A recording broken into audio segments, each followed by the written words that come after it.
let my parents, the whole area, the whole neighborhood know that I'm coming with the American no guns. When we walked in, it was like, oh my God, it was a huge celebration. After 13, 14 years, I left this country because of the dictator. And guess what? I'm coming back with the American forces to free you, to tell my family that it's okay.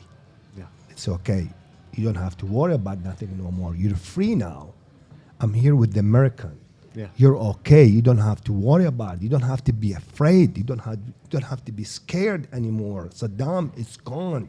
If you don't tell us the bunker, you said there's a bunker here and there's no bunker. If you don't show us the bunker, I'm gonna kill you. He's like, yeah, there's a bunker. Where's the bunker? You guys stand on the bunker.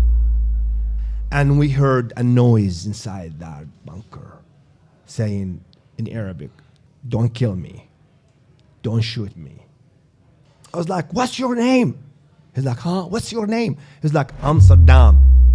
You're coward. You're nothing. You promise the people, you promise the Arab nation, you promise everybody, you tell the people that you're going to fight, you're going to do this, you're going to do that. And now, guess what? You didn't even fight. You did nothing. You're nothing. You're piece of shit. You're a coward. Welcome back to the Brighter Side of Blue, our worldwide podcast, coming to you almost live from Columbo's Cafe and Tavern in Dogtown, home of the thin crust Seabo's Pizza and daily lunch specials. They're out of the, what was it, the chicken fried steak, John? That was last. I had it Tuesday. Was it awesome? It was amazing. It is. Every day there's a new special. Lasts for 7 days. I'm Danny. I'm Tommy. I'm JJ. Producer John. We're going to mix things up a little bit tonight on the show. We have such a special guest brought to us. This was arranged by Katie Colombo. Not only does she sell houses from the smallest house to mansions for Laura McCarthy real estate, she also arranges guests for the shows. That's an American hero. Okay? And so thanks to Katie Colombo for bringing Samir to the show. Let's go back to December 12th. How can you get a hold of Katie Colombo? You were going to give her email address out. Good. Okay. Thanks for catching that, Tommy. No. I'd have forgot that. We're going to do, I'm going to get it right. K Colombo. Now that's 3 O's in Colombo. KCOLOMBO at Laura McCarthy Realty.com. No? How do you spell McCarthy? LauraMcCarthy.com. LauraMcCarthy.com. Did JJ just say how do you spell .com? No, McCarthy. Spell Did he just say that? I No, didn't. I said spell LauraMcCarthy.com. LauraMcCarthy.com. And if you enjoy this interview we're about to have with Samir, you'll have a lot in common with Katie, and I think it'll be fun. It'll be a fun experience searching for looking to houses. buy a home, looking to sell a Sell a home. home. I believe Call if, Katie Colombo. if we didn't do this interview, we weren't going to be able to do this podcast from down here anymore, though. Oh, we were going to get She- evicted? Yes. Yes. No, But thank God. Kind it of was mean, good. Katie. Thank God it was a good one. Yeah, thank God. Thank God it was some. I want to take you back and get started I won't say. to this. So let's go back to December 12th, 2003. At this time, the whole world was captivated by a manhunt for the world's most wanted person, a terrorist dictator, Saddam Hussein, who the military referred to him as the Ace of Spades. Yep. He was out on the loose being tracked, and everybody was glued to their TVs. Now let's go to December 13th, 2003. Our guest, Samir, was right there when they pulled the dictator, Saddam Hussein, from a muddy, dirty hole in the ground, and our guest promptly punched him in the face. Welcome, Samir. Allegedly. Welcome, to the show. Samir. Thank you. Allegedly. Thank you for having me. Thank you for coming. Hey, and thank you for what you did. And pleasure. thank you for your But the service. story, Danny, the story. We had the pleasure of going to lunch with Samir the other day in prepping for the show. And the story you're going to hear is just amazing. Samir grew up in Iraq as a kid, and there was a long journey between that and the day you just heard about and the picture you've seen, the historic picture. And it is going to be a fun interview. So again, Samir, welcome. And Why don't we start with just tell everybody how you grew up, where you, in Iraq and how it was. Well, I was born in 1970 in southern Iraq, and when we grow up, normal life. Saddam Hussein came to the power in 1980, maybe end of 1979. He took over, and then we just realized there's a war between Iraq and Iran started 1980s in August. And I was like 10, 11 years old at the time. But I have a lot of family member who were like in the Iraqi military. They were involved in the war, and they tell us the stories about how this war going. And it's the whole war, actually. It's just from the start to the end, it was not necessary. I think it's political reason, which is there's no reason to have this war for 8 years. It started in August 1980 and finished in August 1988, and I was there, and a lot of people was killed from both sides, like about 1 million people killed between Iraq and Iran, and both sides really didn't gain anything. I mean, they're back the same point when they started. I mean, family left with no fathers, and like a lot of kids, they grow up with no father because they got killed, and we never really know why the war started. There is a lot of rumors through Saddam's regime. When they started, they come up with these stories, which is it's 100% a lie stories, like how Iranian attack Iraq and bomb this place, and I think it's all made up for the Iraqi people to believe that they start the war and they killing us and we're supposed to go and fight. But the whole war, it just the whole thing is really stupid. But And you lost some relatives in that war, correct? I did. A lot of my uncles I got killed in the war, and a lot of people that I know in my neighborhood was killed. A lot of them young, like 20s, they killed, that they died. And the whole time when I grow up in the area, I mean, we really started hating the regime because the way they treat us. It just we couldn't do nothing. It was so bad. It remind me when I watch Germany with the Nazis, how they treat the people and how they try to brainwash people.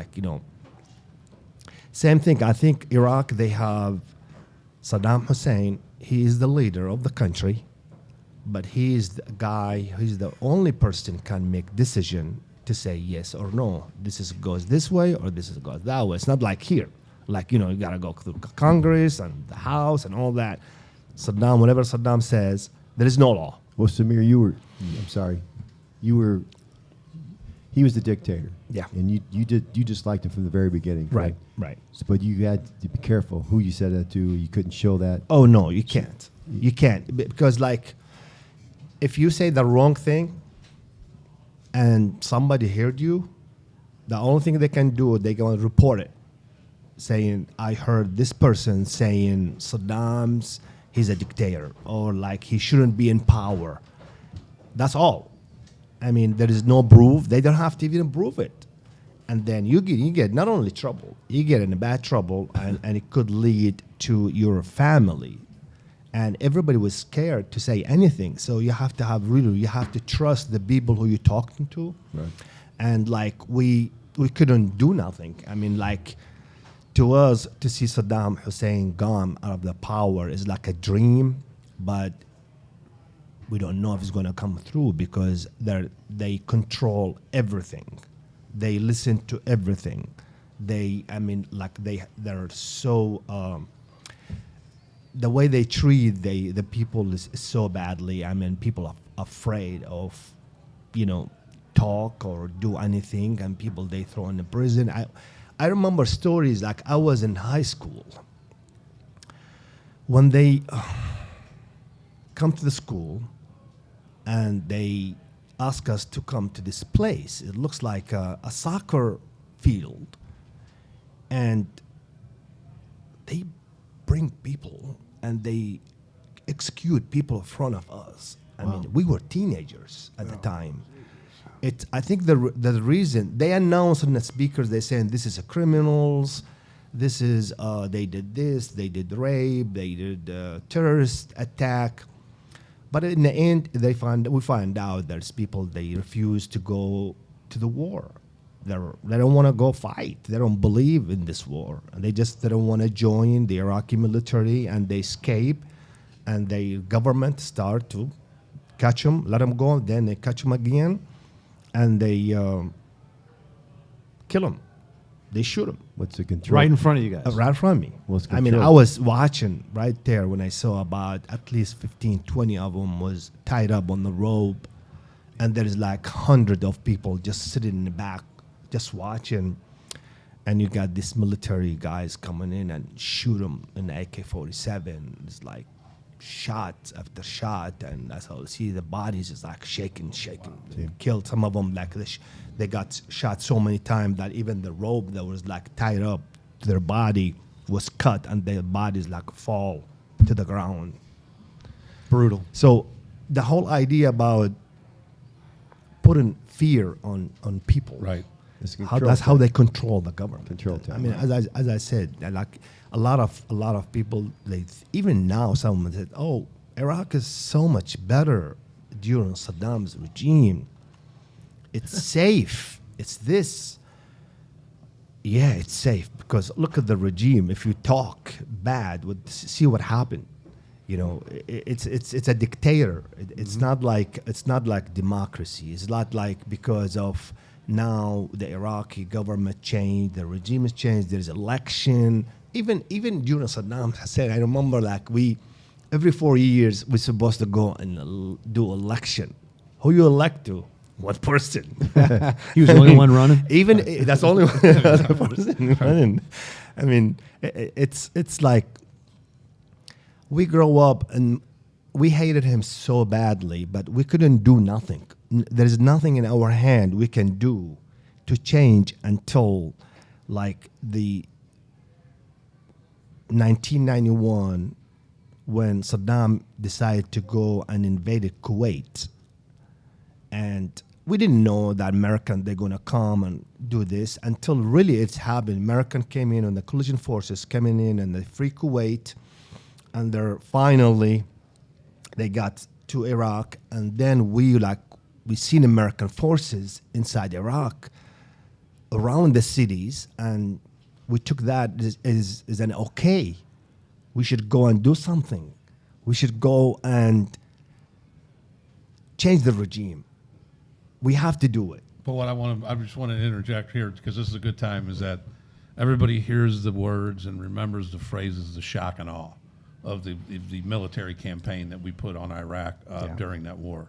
And you were, 21 years old at the time. Yeah. And you were in villages that you were watching this go down. Correct? Yep. Yeah, I was there the whole time when the war started. Like I think January 17 when the war started, the Gulf War, and we woke up maybe about 3 a.m. That's the first attack, and we heard the plane coming in, and it was like everybody screaming, "Oh, these are American plane! These are coming to attack us!" and all that.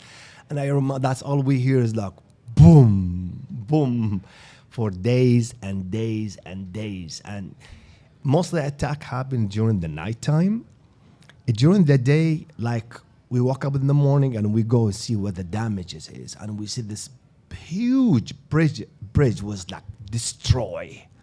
And Iraq, if you look at the Iraq map, you'll see there's 2 rivers runs from pretty much goes through the map of Iraq. You got the Tigris and the Euphrates, and some of there's 18 provinces in Iraq, and those rivers they divided both sides of the countries like to different provinces. When they attack these bridges, it's like nobody can cross anymore. I guess the idea about the U.S. military and the coalition forces not only attacked the Iraqi forces in Kuwait, they did at the same time, but they destroyed every transportation. So Iraqi forces, they cannot come from A to Z. It just like there is no way you can come in and help the rest of the soldiers. So we were like locked in our province. We couldn't go anywhere, and the only way to cross the river by a small boat. So every time you want to cross the different provinces, you have to go through a boat. You gotta go take the car, drop it off, then get in a little boat, cross to the other side, and then you just go. Well, one of the things you were saying the other day too is that the friends of yours that were in the army, Yeah. were telling you that these guys knew that the U.S. knew exactly what they were hitting, Right. and they nailed everything they were. They nailed everything. Like my cousin was in the Iraqi Air Force at the time, and he came home and he was like, "Oh my God!" He was like, "How they know?" I was like, "What do you mean how they know?" He's like, "They know. Even the little windows. If we stick our head, they will shoot us from the sky." I mean, they destroy all the Iraqi air base, all the bunkers. I mean, Iraq got hit so badly that, they couldn't do nothing. Really, they couldn't do nothing. As I said, like when this war ended, Saddam's power went from 100 to 10 or 5%. I mean, like there is nothing left. The military most of them was killed, and the country was struggled. There was like a section against Iraq. There's nothing there. There's nothing there. And I know in '91, I was there during the war, the whole war, and then when we saw the American came and they free Kuwait from Saddam's army. They got into Iraq's border for some reason. They didn't come to the cities. But we saw them. We saw all these Humvees and the U.S. military around our highway and the road. And we're like, ooh, they're here for us. Maybe they're here after Saddam. So we got to do something. We have to do something. And that's what the whole thing started, the uprising. That's why I'm here. That's how it happened. That's how I came to the United States. I was part of the uprising against Saddam, and me and a lot of people went in there against every Saddam's government intelligence, police officers, police stations, military, every place that he have in the country, which is, he had control of the country so badly, like. Is this the point? There was at some point that you were there. Your mom was in fear for your safety. Yeah. Is this when you decided it was time for you to go? Yeah, that's like after we started the uprising, and we were like carrying weapon, but small weapon, AK-47, and we took over. Iraq has 18 provinces.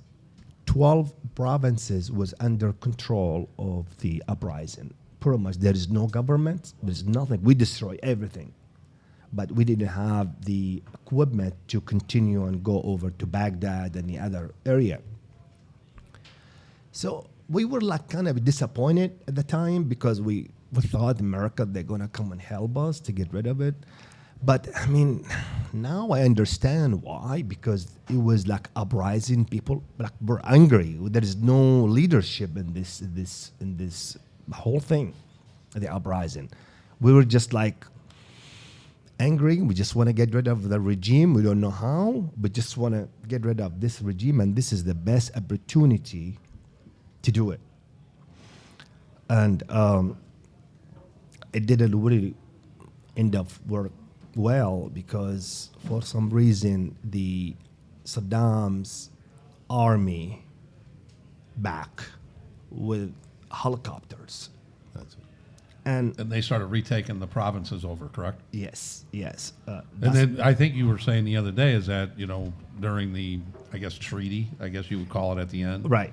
Is Saddam just gave up and said, Yes. hey, I'm fine with giving up, but can you help me clean up the country or something to that effect? wasn't it? Exactly, because he's not only lost the war with Kuwait, not only he lost his army, he's losing the country. It's like, look, 12 of my provinces are not under my control. And Americans still like right in the between Kuwait and Iraqi border. And the only way he can make this clear to the Americans, saying, hey, look, there is a mess in my country. And you guys don't want Iran to take over. Let me clean up this mess. Whatever you need, I sign anything you want.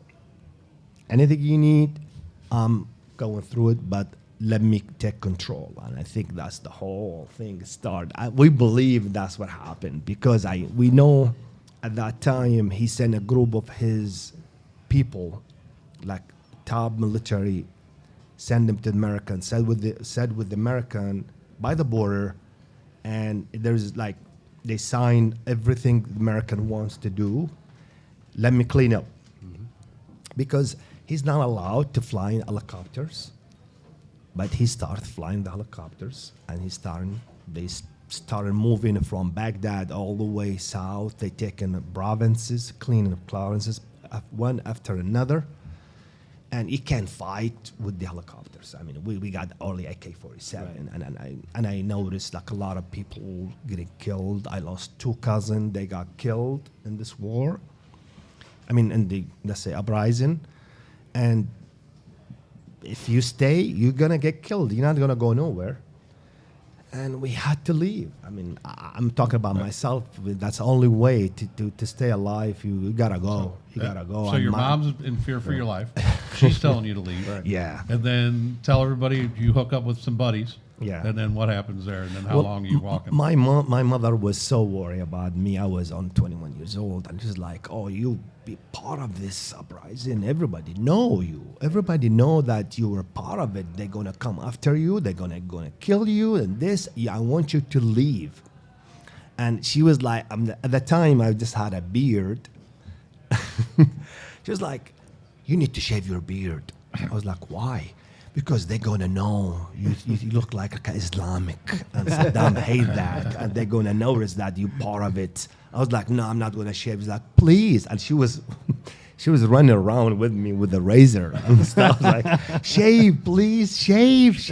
I was like, "Okay. How about I leave here? I don't shave. I just leave." So I got hooked up with friends that they have the same story. They were like part of the uprising. And we decided to leave the country. And we know the American is like sitting right there by the border between Iraq and Iran. I'm sorry, Iraq and Kuwait. But we can't trust the road because Iraqi forces, they set checkpoints. So we decided to walk. And we started at 7 p.m.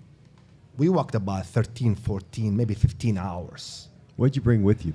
Food, maybe a pair of pants and food, and just we walk. We took the train track because the train track is like it's like a guide. We know we can get from this province to Basra, which is south. Basra is really close to Kuwait. Once we get to Basra, we're like pretty much we accomplish 80% of we escape. And that's what we did. We walked about 13, 14 hours, and then we realized that we're very close. We took through the farms. We walked, and finally we got to the American, where the American really staying right by the border between Iraq and Kuwait.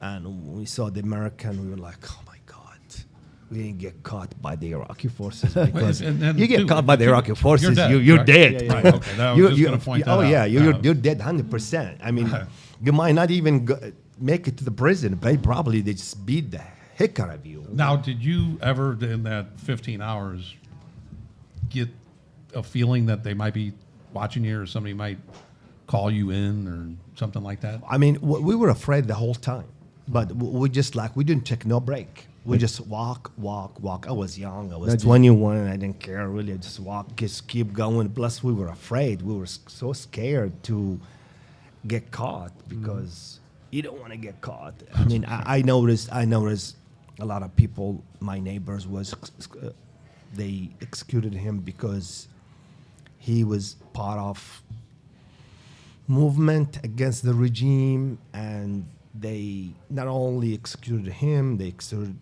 a lot of his friends, and they took all his family, even the children, his wife and the kids and all that. They throw him in jail for a long time. So we know what it was going to look like if we get caught, because there's no way. I decide to die then just get captured by these guys, and I made it to the American. Well, you haven't made it yet. First, you go to a refugee camp, right? So you make it to the Americans or to the border. That was like right on the. And then you catch a plane, and then tell everybody about the first plane you catch. So we got to the American, and I was like, "Hey, American, thank you. We're here. We'll like don't leave us. We're here."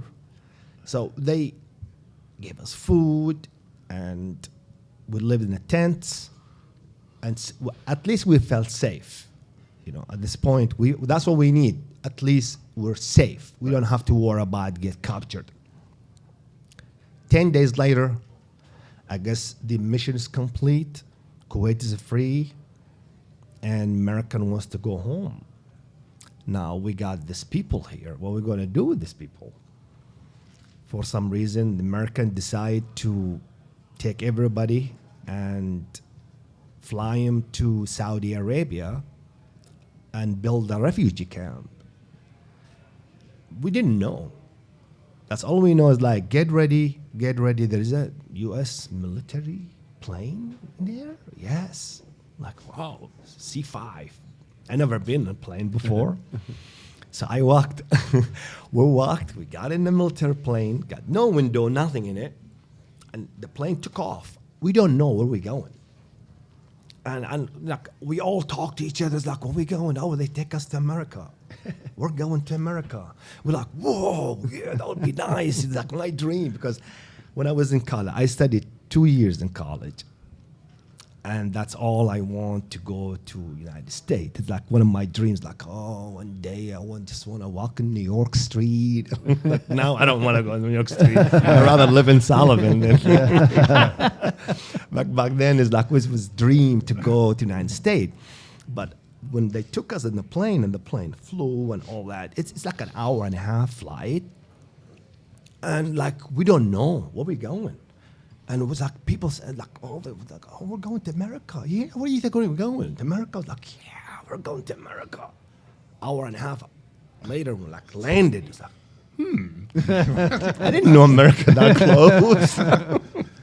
So we landed, walked out, another desert. This is not America. It turned out to be like in Saudi Arabia. They took us, they put us on buses, and they took us about maybe 30 minutes drive to this huge place, which is desert, has military, has U.S. military, has Saudi's military, and there is tents already being put up, and there is pile of tents just sitting there. They said, well, this is your new home. Grab a tent, go pick a tent, and build your own tent. It was, I mean, like, I don't know how to build a tent. I guess you build it when you need it. Figure it out, huh? Figured it out. So we built the tent, we stayed there, and then the American, after a month later, they left. And we didn't know America, they're going to leave us. I mean, they're like, what happened? Where's the American? They left. Now Saudi Arabia are in charge. I guess somehow America said to Saudi Arabia, look, these are victims of war. You need to take care of them. We're leaving. There was like thousands of us. The first year was the hardest year because it was so hot. I mean, it get to 125 degrees in the desert. Saudi Arabia is one of the most hottest country in the world. And we live in a tent. The first year was miserable. I mean, we didn't have nothing, no fan, no nothing. We get food. We don't have to work. They bring us food and water and all that. I mean, but we build ourselves, like little by little. And then they move us to a different location, would have a little bit, we call them houses, but it's not really houses, but it's better than tents. So I stayed there for about 3.5 years. Wow. Yeah, it was. And it you, was, you were telling us about the sandstorms you guys used to have to endure. It was like we get sandstorm all the time, and some of those sandstorms last for like a week or 10 days, day and night. That's all you see is like sand. I mean, you can even see anything. From morning to night, it's sand, sand, sand. It's a crazy. It's like sand to get everything in your eyes and your ears. Wow. And then you're in there for 3.5 years, and you did some steps to learn English along the way, and you Yep. really wanted to come to America. Right. And tell the listeners about the how you got picked and what boards. you had told your friend earlier he could do to you if you ever went to America. Samir, wasn't there like boards? There was a board that would pop. Tell us about the boards in the countries. So the first year when we got there, the United Nations came into the refugee camp and they set up like an office, and they interview everyone in the camp, so everyone can have a case, your name, where you come from, and all that. We didn't have no ID. I didn't have no ID, no passport, no nothing. I mean, we escaped. We have nothing. You can say your name, not your name. Birthday, not your birthday. They go with it. So we were there for the first year. We didn't have nothing. Then after a year later, the United Nations came and set up an office to review everyone in the refugee camp to have like a file, their name and all that. And they saying now these files, they're going to go to the immigration all over the world, and whatever country comes to take refugees, they put your name, and you'll have a chance to leave these refugee camps. And we're waiting. American, Canada, Sweden, Denmark, Australia. a lot of Australia. It's a lot of country, but like some of these Europe countries, they come and they just take 200 at a time. American immigration, they want 3,000. We were like close to 40,000 people in that refugee camp. And I was like, oh my God, how come my name's like, it's been 2 years. How come my name not coming out? And like, they have a board. They have like a board, like we walk in this big refugee camp, and they have every immigration that comes and they want to pick names, they put their names on the board. So the refugee can go and read their names, and they know this is Australia. It's like trying out for the varsity team. And Yeah. you're looking at the board. Right. Yeah, yes. Yeah. I never had to worry about that. I mean, there is months and months and months. There is no names on this board. It's like, oh, where's the names? It's like, where's the names? And American, they took a lot. American took 17,000 Wow. refugees. I think the second country will be Canada, about 10,000 refugees, but within 3.5 years. So some of my friends, my cousin, they got their name, they got the interview, and I was like, my God, every day I go to the board, and then there's rumors, always rumors in this camp, because that's what you do. When you sit, you have no job, Yeah. you don't do nothing. You just like, if I tell you, oh, I heard this, Canada coming to take 15,000. And you believe in it. And you go, you just Tell everybody tell else. everybody. I'm like, everybody knows, like, yeah, there is 15,000 refugees going to go I to know all Canada. about that system. And it's all.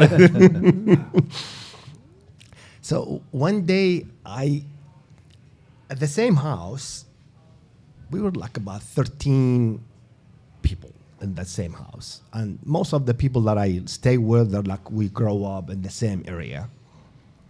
And I was like just sitting in there. And I told the guys, if any of you I wasn't serious, really.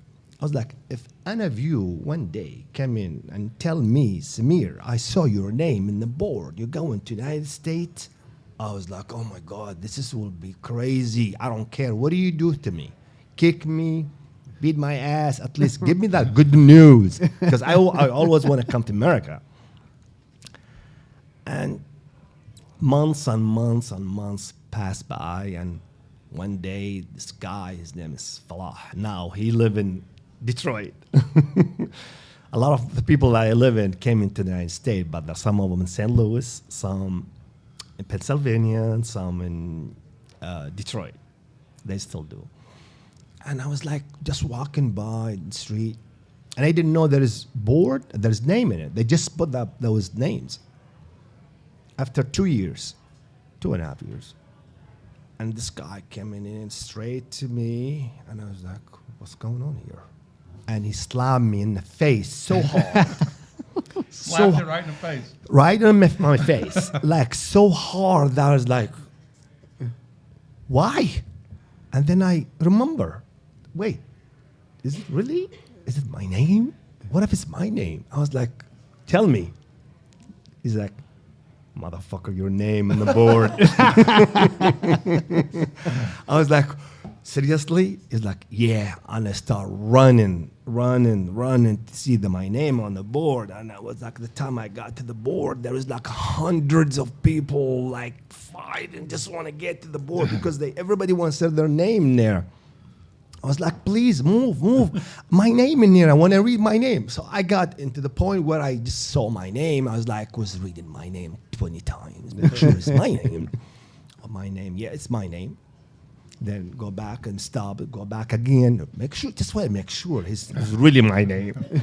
I think I spent about an hour by the board, back and forth, just to make sure it's really my name. Just staring at it. And not only that, like a lot of people, they know me. It's like, hey, your name, we saw you. You saw my name? Really? You saw my name, right? Okay, so I'm not dreaming, so you saw my name.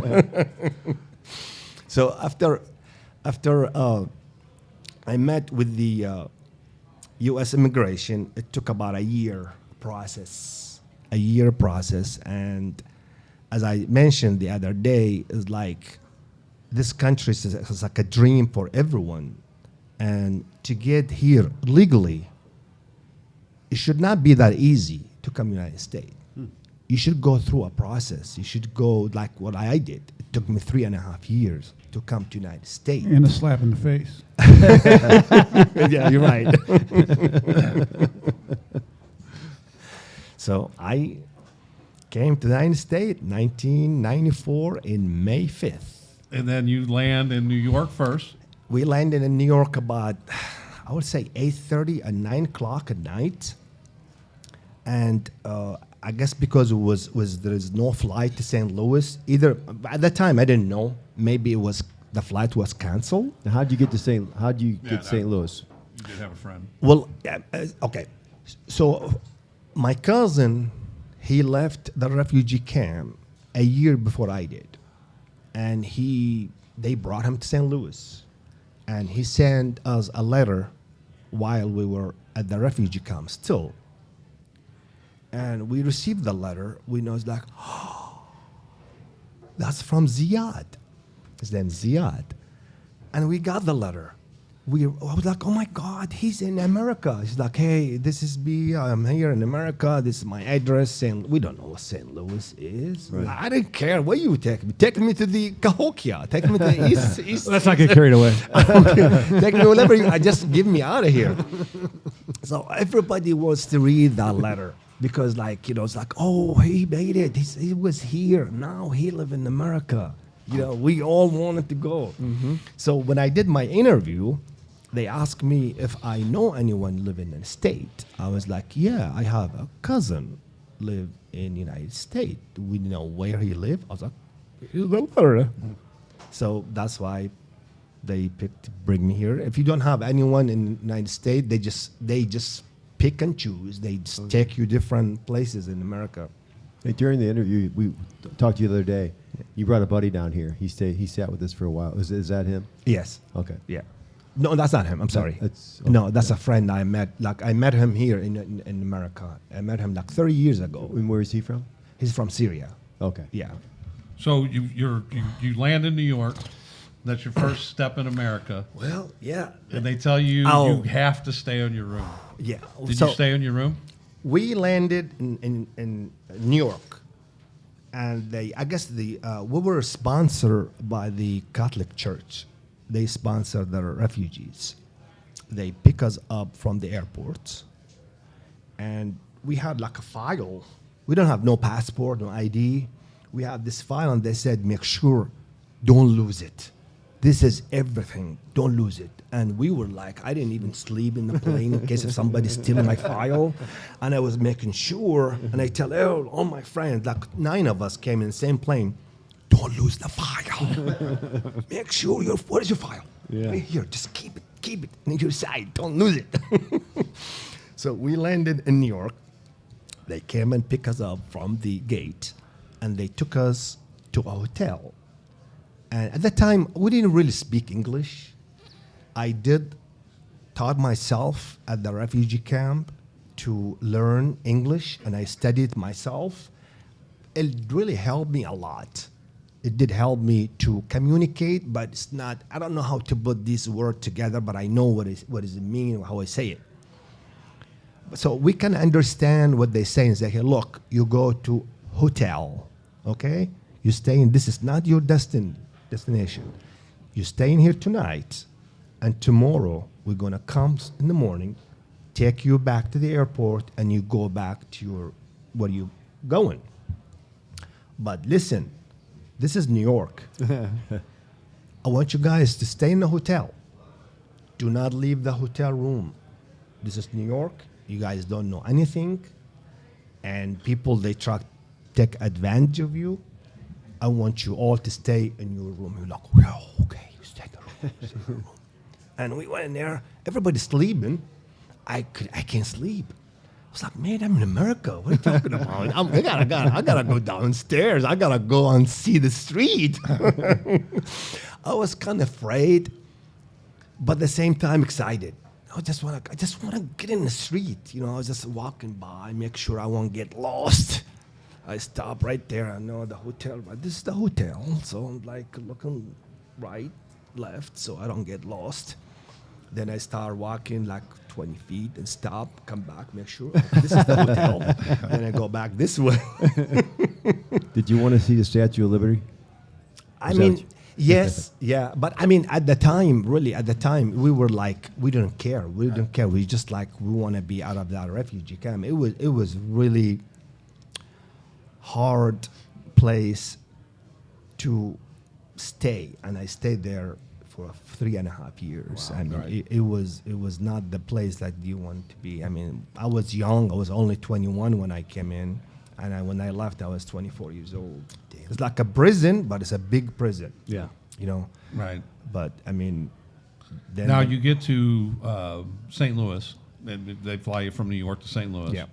And again, one of the things that you mentioned that you also just mentioned was the Catholic Charities and what they did, and explain to everybody, you know, when you land in St. Louis and what happens from there, and So same thing when we flew to St. Louis, they came and picked us up from the airport, and they took us to our apartments, and I didn't know I thought we were going to go into refugee camp again.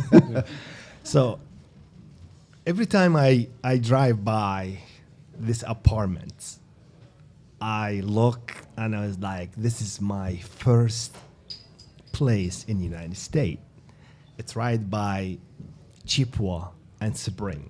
Right Chippewa there. and It's Sabrina? an Spring. old Chippewa and Spring. Spring. Yeah. okay, spring. What year was this? It was 94, was in May 6th.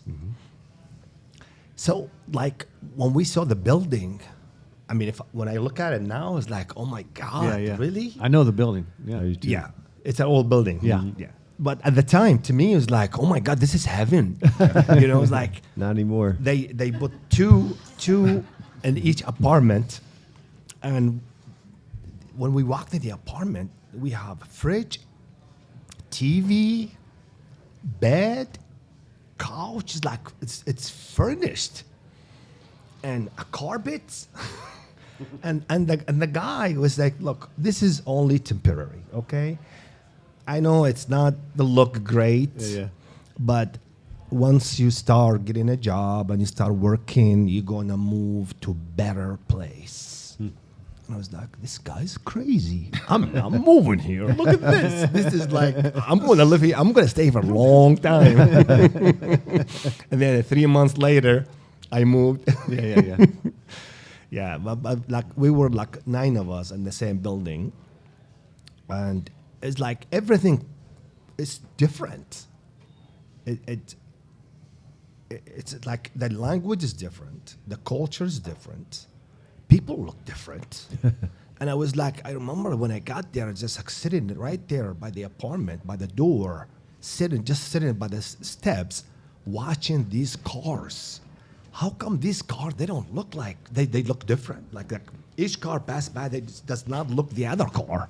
There's so many kind and type of cars that I never seen in my life. And I was like, oh my God. And then a couple of weeks later, a friend of mine, he was living with me at the refugee camp. He got to come to the U.S. a year before I did. And he lived in Oklahoma City. And he said, I'm coming to visit you. I was like, how are you going to get to visit me? He's like, I have a car. I was like, you have a car? He's like, yeah. I was like, okay. So he came and visited me. And he had this 1984 Crown Victoria, the big ass car. Yeah. Pimp mobile. He got it from Schicker Ford of St. Louis. So I was like, can we go for a ride? He's like, yeah. It was in May, like mid-May. He took me for a ride, and the AC was on, and I was like looking, oh my God. And I asked him, like, do you think one day I can have a car like this? He's like, yeah, maybe better. I was like, better? What do you mean better? I love this car.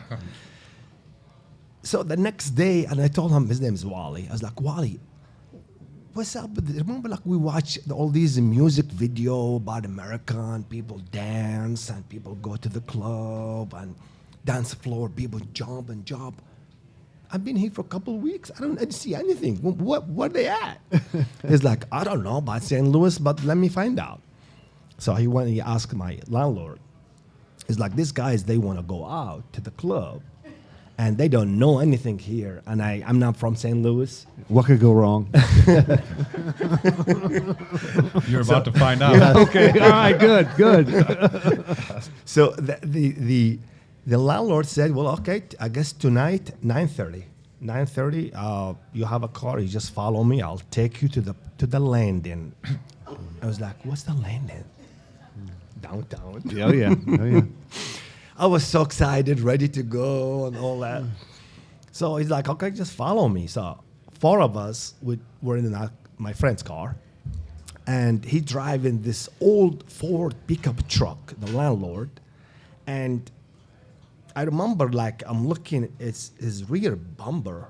It didn't have no bumper. It had a big piece of wood instead of bumper, like heavy wood. Yeah, we know him. Huge.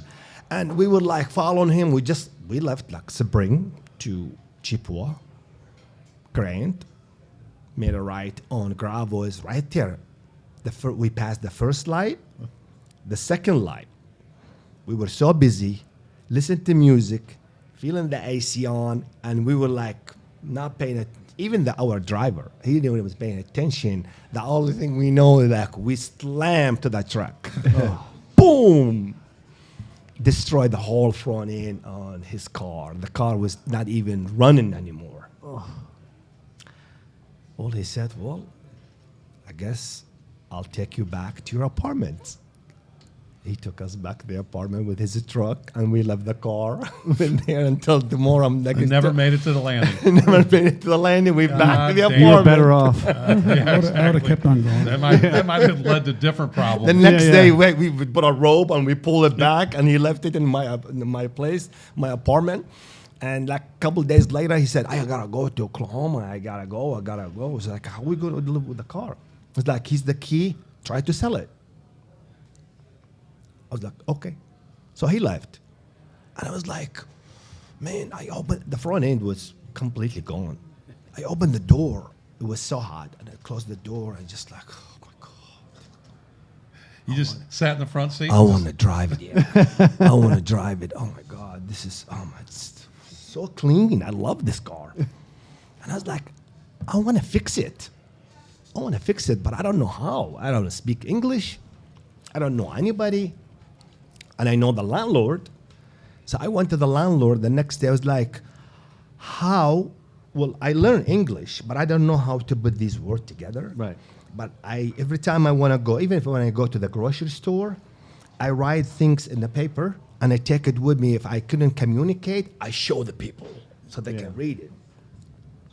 So I wrote it down to the landlord. It's like, how can I fix this car?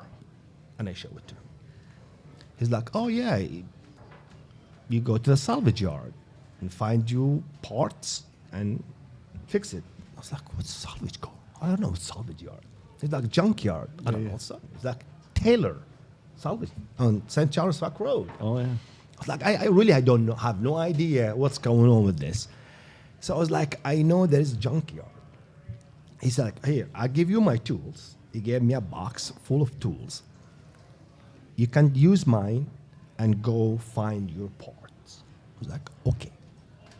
The next day, I start walking in the street, in Chippewa, in Grand, asking everyone in the street, please, read this. Where can I find the junkyard? And people's like, I don't know. Yeah. It took me a long time to find the right person to show me where to go. Finally, guy said, you need to get in the bus. Get off on the Grand Station, metro station, and then from the metro station, because you don't have a car, from the metro station, take the metro to that place. I kind of understand it, but I'm confused. I made it. I made it to the place, and I saw a car looks just like it, same color, and I couldn't believe it. I was like, oh my God, I gotta go. I have no money. When I came into the country, I have only $6 in my pocket. Wow. That's all I have, $6 and clothes, and I need to borrow money. So I borrow money, and I got all the front end. Should I tell the whole story? Or do we skip it? Let's skip it. It's going to be a long story. The bottom line, he gets a lot of it back. I know. He pieces it together, little piece here, little piece there, little piece there. And he gets it all back together, but then he's got to bring the hood home. Oh, my God. How you bring the hood home. So it's like, I don't have no one to help me to carry this stuff. And you know, those Crown Victoria big cars. Oh, yeah. I brought all the part in the metro and in the bus all the way to my apartment. The last part that I heard Corey about, the hood is about as big as this table. Oh, yeah. It's so big. And I was like, I carry it in the metro. When I walked in the metro, people they look at me as like, huge hood, carrying a huge hood. I made it to the bus station. And all these buses, driver, they don't want to, no, you're not getting in my bus. Yeah. No, you're not getting in my bus. I was there standing in the sun for 3 hours. And I guess one of the driver felt bad that, because he's still here. He's still here. So he's like, can you fit in the back door? And the boss like, yes, I can fit in. So he let me in, and I made it. I fixed the car, and I start driving it. Got me a job, and was 4 of my friends. I was taking them to work every day with me in that car. Put it back together like Humpty Dumpty. And then we'll tie that into what you do now later. Yeah. But you stay in St. Louis for a little bit, and you're in here for several years. You're getting acclimated to the United States, learning English, and then then you want to get into the military. Yep. And then go from there. You try to get into the military, and what happens? So when we came to the U.S., and our dream still to see Saddam gone, because We don't know how. And 2003, when President Bush decided to go after Saddam and his son and change the regime, and I was like, this is the greatest opportunity. This is the best moment. So before the war started, I called a friend of mine. He was like living in DC. He had a lot of connection with a lot of people. I was like, look, his name is Haider. He was with me at the refugee camp. I was like, look, man, you know the war start. They're going to start. You know they're going after Saddam. He's like, okay. I was like, I want to be there with them, with the soldier. I was like, what do you mean the soldier? I was like, I want to be a soldier with the U.S. military. He's like, oh, I don't know. Let me make a phone call and let you know. He called me back. He said, look, you can't go to the military right away because you got to go through process training and all that. But guess what? They need Iraqi American citizen, especially born and raised in Iraq. They need them to help them in their mission. I was like, what missions? Like to translate. That's what they want. They want people like you or me to go. I was like, okay, let me know. Where? How? Tell me. It's like, okay, call this number. So I call this company. They're like Department of Defense contractor. And I was like, I want to go to be a translator for the U.S. military in Iraq for this war. Can you do this for me? He's like, yeah, sure. They couldn't believe it because like, well, this is great. Here, fill up this information, fill up this form, blah, blah, blah. I did it. Finally, I was like, I'm in. That's how I got to be part of it. And all my friends here in St. Louis, they still live in St. Louis. They came, they know that I'm going. They came to my house. They saying, are you crazy? Are you crazy? I was like, what do you mean crazy? It's like, don't go. This is dangerous. You might get killed. I was like, I'm going. I don't care. I am going. I was married at the time. And my wife. That's not a good. The My way you interjected that is not a good. well, my wife, I know everything about my story. She know how much I hated the regime, and she know everything about the refugee camp. She have fully understand my situation, and she was like, if that's what you want, then you should do it. And that's how I started to work for the U.S. military as a translator. And my first contract with the Air Force, and I did 6 months working with the Special Office of Special Investigation, which is our mission to protect the U.S. military around the base. That's what we do. We go, we talk to the local, we do all that. People love me over there. I mean, like they really, really love me because it's like, oh, he's from us. It's like Iraqi. But when we got deployed, before we went to the Iraq, we went to Kuwait. They took us to one of the U.S. base in Kuwait.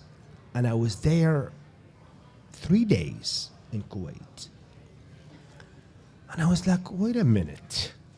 I'm supposed to go to Iraq. This is Kuwait. Why I'm here? So I decided to go to the major.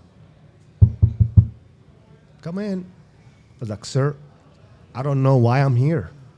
He's like, what do you mean? I was like, I'm supposed to go to Iraq, not in Kuwait.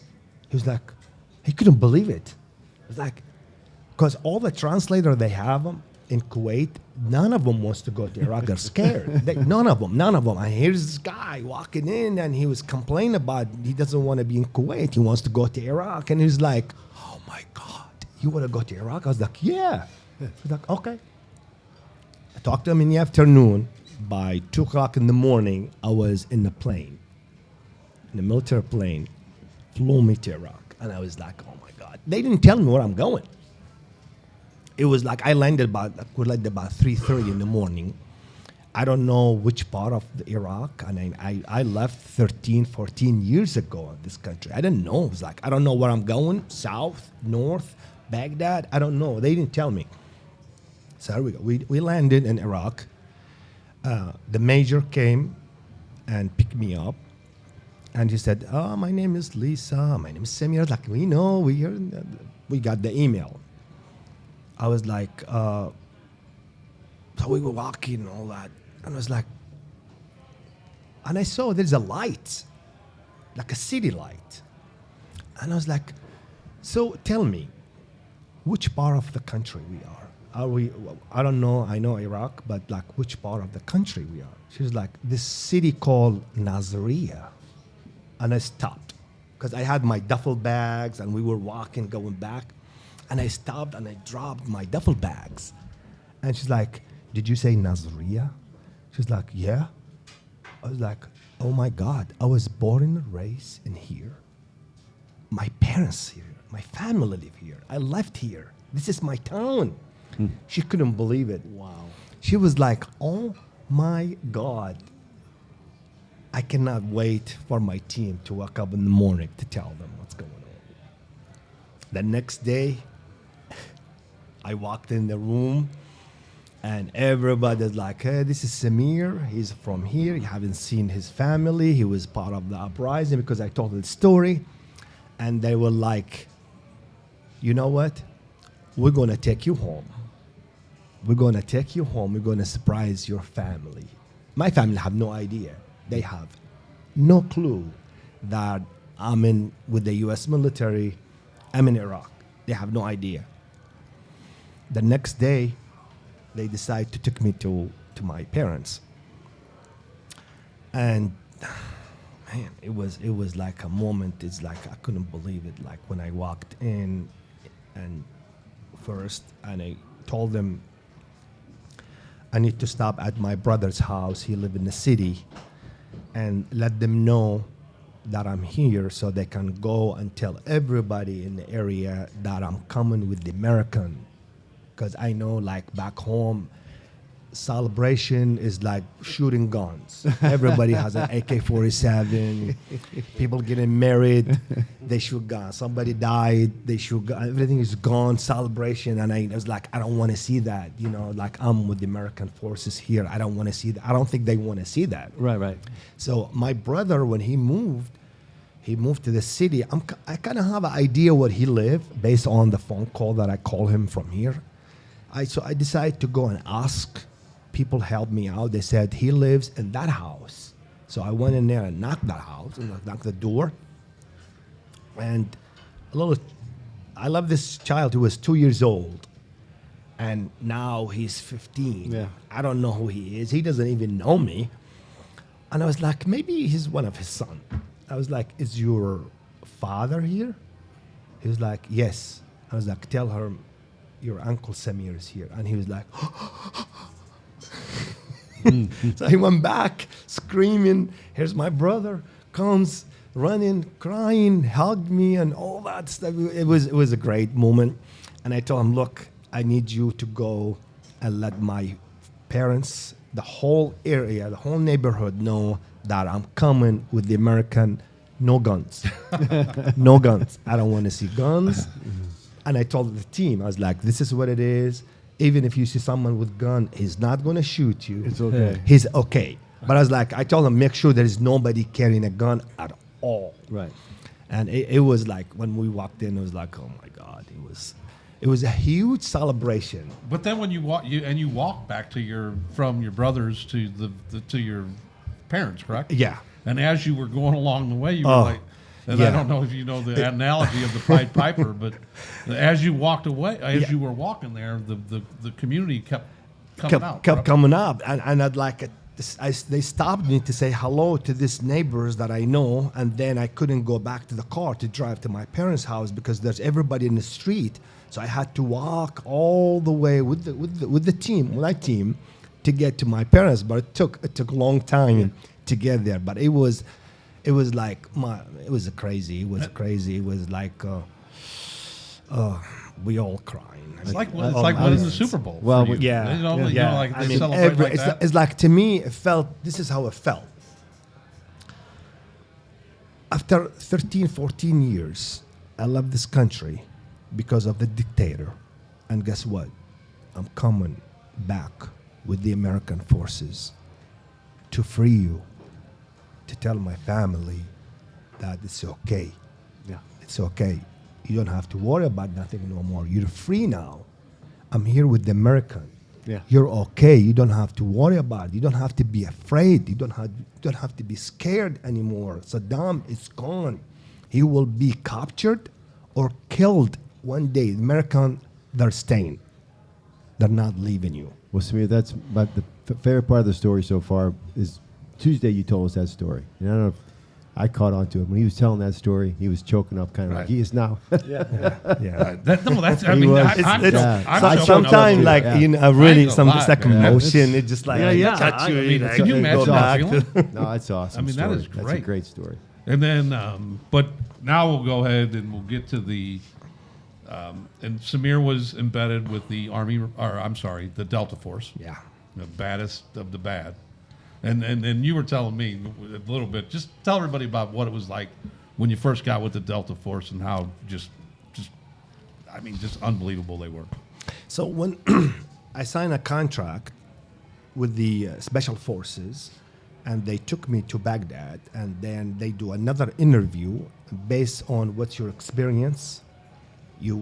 They take you to whatever location in Iraq, and based on what I did with the Air Force, we were like basically going and talking to people and having meeting with people, interrogate people. And they said, "We need you in Tikrit. You're going to Tikrit." I was at the Green Zone at the time, and the Green Zone is like it's nice place to stay. I was like, I don't want to leave Tikrit. I want to stay in the Green Zone. No, you're going to Tikrit.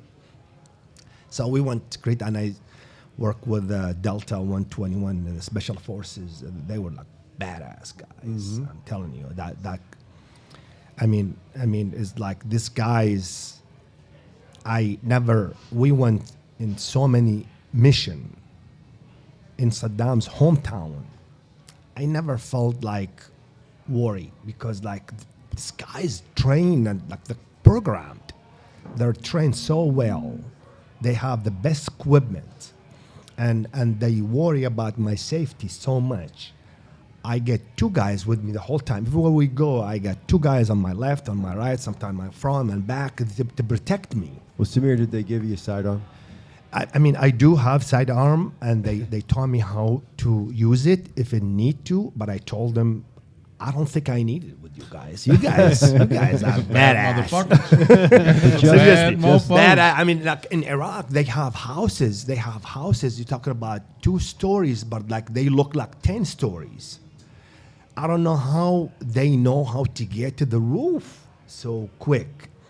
I mean, the doors, it's metal doors. They kick the doors. They break the doors. I mean, the equipment they have is unbelievable. I loved every moment of working with these guys. I mean, And every day was just to search for Saddam. it was Saddam. Every day. That was Yeah. your one mission. Yes. We were looking for Saddam the whole time, but at the same time, we were looking for his vice president. We raided about 3 or 4 different locations. Always we get information, but it was too late. And we go, we raid the place, and they said, oh, he was here last night, and he left. The closest we got to his vice president, it was like, 2 hours ago, he was here for dinner, and he left. So, yeah, and then... At this point, I kind of forget my history. Was his sons already been killed? Or were they killed afterwards? I can't remember. Yes, they killed him before the capture. They killed the son. They killed the son. Both sons, right? Both sons. Uday and Qusay was Yeah. killed in Mosul. Okay. They were killed before Saddam was Okay. captured. That's right. But like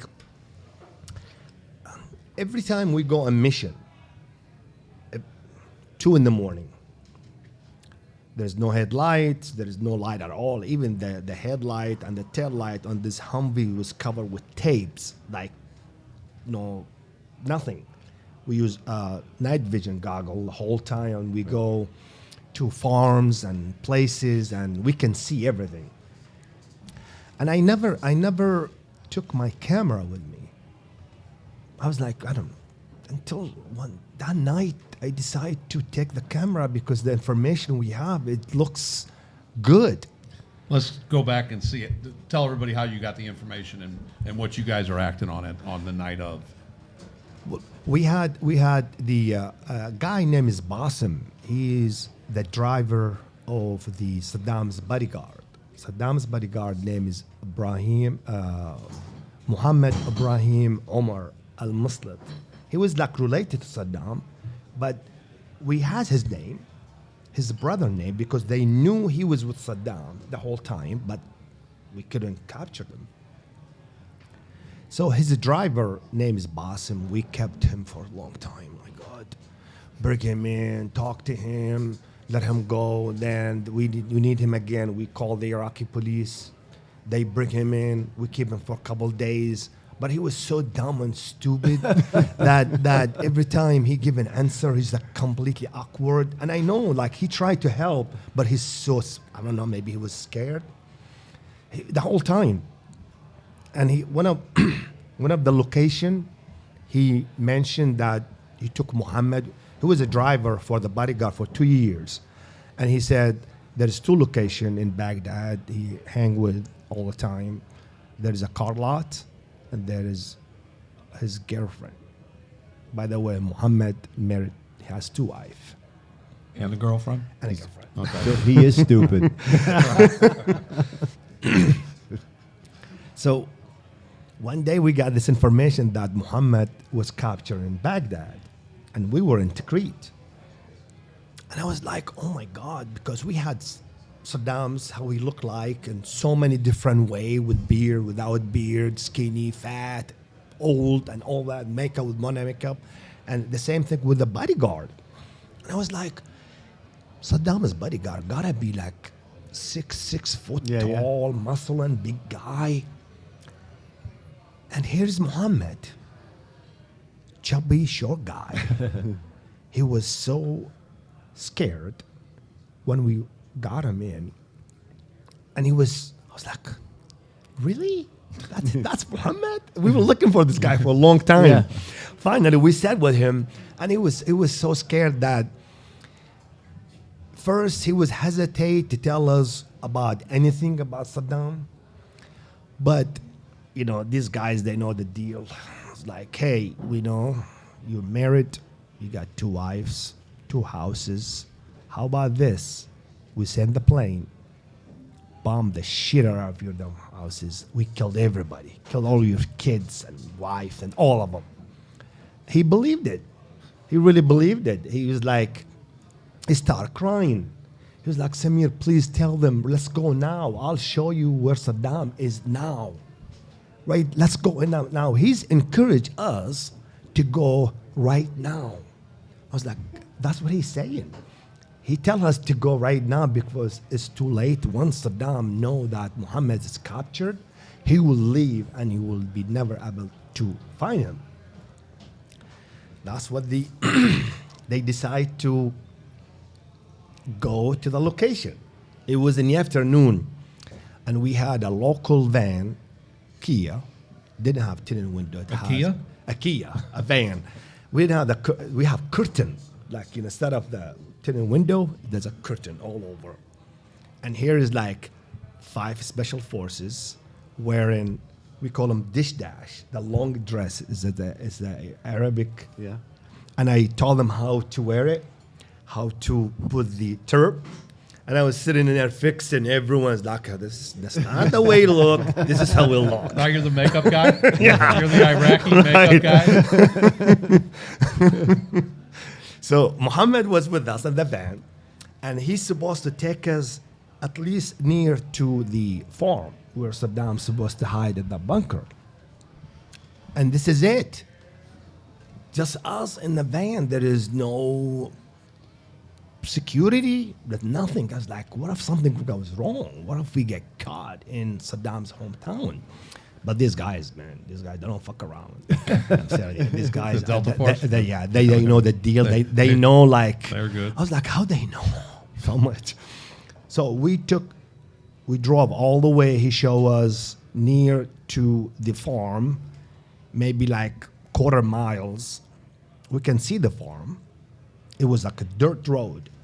And he said, that's the farm. Keep going. And the guy said, stop. This is it.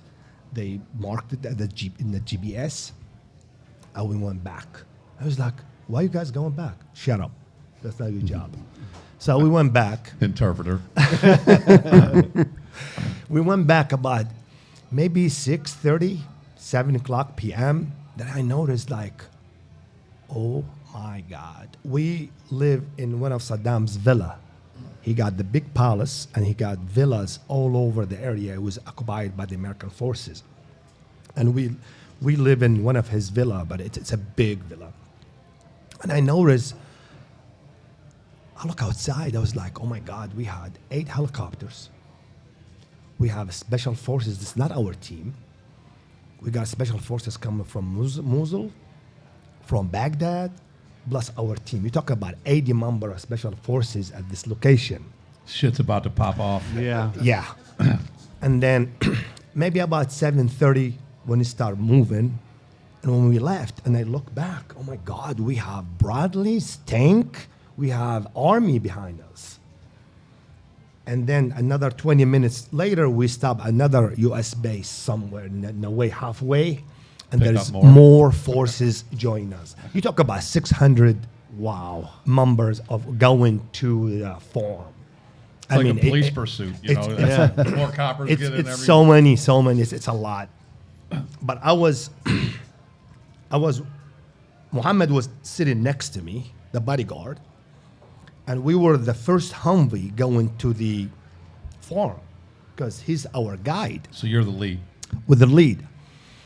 And the time we got there was 8:30, Saturday night, December 13.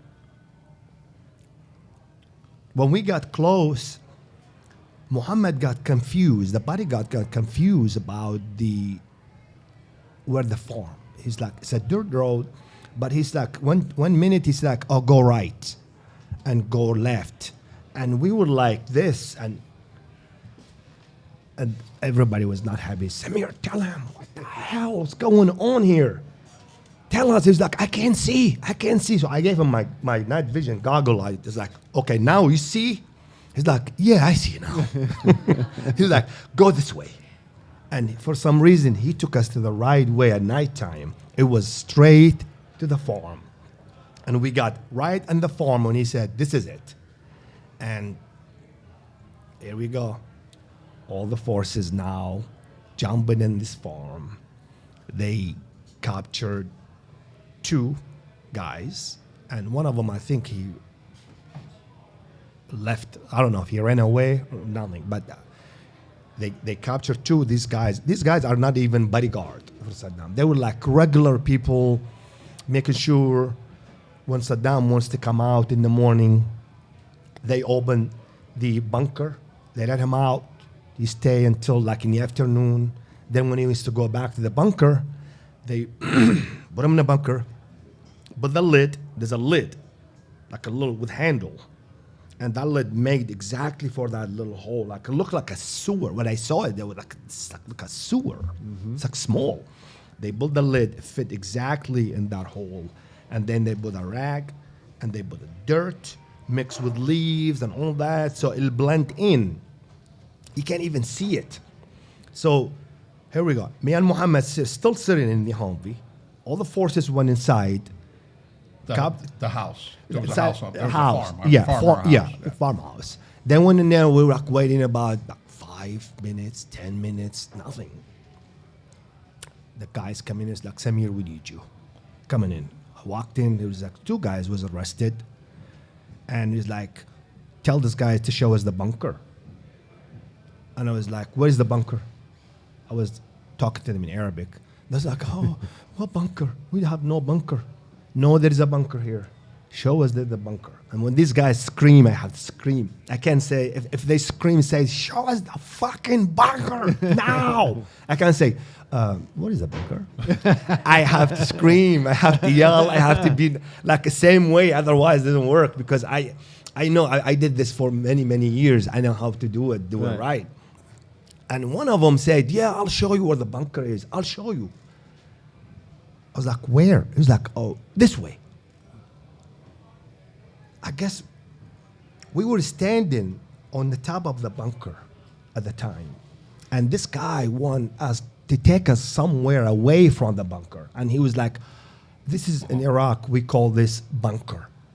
And he walked us to these trees and stuff. I was like, look at me. I'm an Iraqi. We don't call that bunker. That's not a fucking bunker.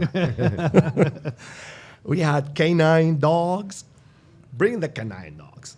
Beat the crap out of this dude. His name is Allah. Allah and Allegedly. Jabbar. I remember their names. The dog would start biting his arm so hard. He was screaming and screaming and screaming and nothing. He didn't even mention nothing. We dragged him back to the farm, a little farm in there. And was like, this guy's like, they don't even give us nothing. And I lost hope. I was like, oh my God, is this like another bullshit information? I was like, well, we still have Muhammad. The bodyguard is still in the Humvee. Go get Muhammad. We brought Muhammad in. And I was really, really mad at Muhammad. And I told him, you motherfucker, if you don't tell us the bunker, you said there's a bunker here and there's no bunker. If you don't show us the bunker, I'm going to kill you. He's like, yeah, there's a bunker. Where's the bunker? You guys stand on the bunker. And I was like, Samir, what he says? He's like, he said, you guys stand on the bunker. He's like, where? And everybody was like, where? Show us. And he started walking, and he tapped with his feet. He's like, you got a shovel? I was like, we need a shovel. He said, dig in here. Right on the top of the lid. Telling you. Everybody was like silent. Because they don't know this is real or this is like a game. What's this? And I was like standing there waiting. And when they start digging, they found like a little rag and they moved the rag. And then, wait a minute, what's this? Like a little lid with handle. They move that, it's about this deep. They move it out, and there is a hole. It looked like a sewage hole. And I was like, oh my God, this is crap. No way. I mean, Saddam, we think Saddam will stay in here. Come on, look at him, how he lived. Look at these palaces he built. Yeah. There is no way. To me, it's like, there's no way Saddam will hide in this hole. This is not good. And the special forces decided to fire shots in that hole, just like a sound shot, but it's really loud. And we heard a noise inside that bunker saying in Arabic, don't kill me. Don't shoot me. And there's like, Samir, come and talk to him. And I was like, straight to the hall, I was like, come out. I was speaking in Arabic. Yeah. Come out. And I heard him saying, don't kill me, don't shoot me. And every time I walked to the hole, if it was my choice, I'd probably go in. Because I was like, this is true. This is something in there. But every time I talked to him like for about a second, and that's all I feel like, hands coming from me in the back and pulling me way back. And I was like, why? And I didn't realize they were caring about my safety. At the time, I didn't think about that. I was like, why don't you let me talk to him? He's like, okay, go talk to him. I was like, come out, put your hands up. And they pulled me back. And I was so mad. I was like, let me talk to him. I was like, put your hands up. So whatever they tell me, I tell him, put your hands up. And that's what he did. He put one hand up like that. And the guy said, Samir, tell him to put his other hands up. I was like, put your fucking other hands up. And this is what he did. I got a good story about that too. Go ahead. Not right now. It was like, both hands. I was like, both hands. Put your both hands up. Finally, he puts his both hands up, and I grabbed both hands, like while he's in the hole, like his hand. I saw his hands up, and I was right there in the hole, and I grabbed him. I was like, I got him, but I couldn't pull. I mean, this guy's like on top of like this, and we pulled him out. When we pulled him out, I was like looking at him. That's not Saddam. He doesn't look like Saddam Hussein. This is an old guy with long beard. I was like, there's no way. Until I heard his voice. He said in English, America why America? Why? And I know it's like, you motherfucker, it's him. And I start screaming. I was like telling everybody, this is Saddam Hussein. This is Saddam. I was just like starting screaming. And my boss saying, his name is Mark, said, Samir, tell him what's his name. He has to say his name. I was like, what's your name? He's like, huh? What's your name? He's like, I'm Saddam. He's like, in Arabic, he said, Ana Saddam. I was like, see? He's like, no. Tell him. He has to say his full name. I was like, seriously? Come on. That's Saddam. He couldn't believe it. I was like, okay. I was like, tell him the full name. He's like, I'm Saddam Hussein. I'm the president of Iraq. And when they heard Saddam Hussein, then that's when they believe this is Saddam. And we pulled him out, put him in handcuff, cut his dish dash. He had like a long dress. And he had a pistol. He had an AK-47 with him in the bunker. He didn't use none of those. And I started talking to him the whole time. I was like, you, this, you mother, this, that, Tell that. us. Oh, yeah? There's a lot of anger built up now. A lot of emotion. They're all right. There's a lot of anger built up at this point. Yes. I mean, I was like, I couldn't believe this guy. I was like, this guy who would destroy not only my life, he destroyed everything. My father was in prison for 3 months because I was part of the uprising. And he was not only in prison, he was tortured because I was part of the uprising. And my father had to say, okay, Samir, he's not my son no more. He fucked up. He's not my son. If you He had to capture, disown you, correct? if you To live. It's like if you captured Samir, I don't care what do you do with him. You do it. He's not my son anymore. Let me sign. He's not my son, so that I can let him go. And I didn't know about this story until Saddam's gone and back to see my parents again, and they told me about this. I didn't have no idea they went through this because of me. Probably a good thing, because tell everybody how you just punched him right in the fucking face. So I started talking to him, and I was like, you are I don't want to say the words. Go ahead. I was like, you coward. There's a word, I'm not going to say it. Yeah. You're coward. You're nothing. You promise the people, you promise the Arab nation, you promise everybody, you tell the people that you're going to fight, you're going to do this, you're going to do that. And now, guess what? You didn't even fight. You did nothing. You're nothing. You're a piece of shit. You're a coward. You're nothing. And he was looking at me. He was like, he's like, you are a traitor. You are a spy. You don't talk to me like that. And he's calling me traitor and all that. And Want to bet? make me angry a little bit. I was like, you know what? I'm traitor. You are a piece of shit. You're a motherfucker. Yeah. So I start punching him. If you see the blood in his face, I start punching him, and then and I hold him from his beard, both hand, and I start shaking him up and down and tell him like how fucked up you are. You are nothing. We captured you, and I'm going to let the whole world know how coward you are, how you captured like that.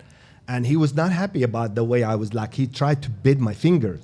Because he tried to bit my, like, oh my God, if he bit my finger, he'll cut it off. Yeah. I know his eyes, you can tell he was so angry at me at the time. And hey, if he would have said he was Saddam Smith, would you just let's Let's wrong go. guy. Sorry to bother you all. Wrong guy. Sorry to bother back you, in your dude. hole, we'll dude. move on, put the farm back together. Did you go down in the hole and look at it? no, I didn't. You never did? The guys went inside there, they found like a box full with cash, like $750,000 in it. What'd you say about 560? Seven. What was Where's that? the rest? What was that? 480? But I want to get into the picture, the iconic picture that we've all seen.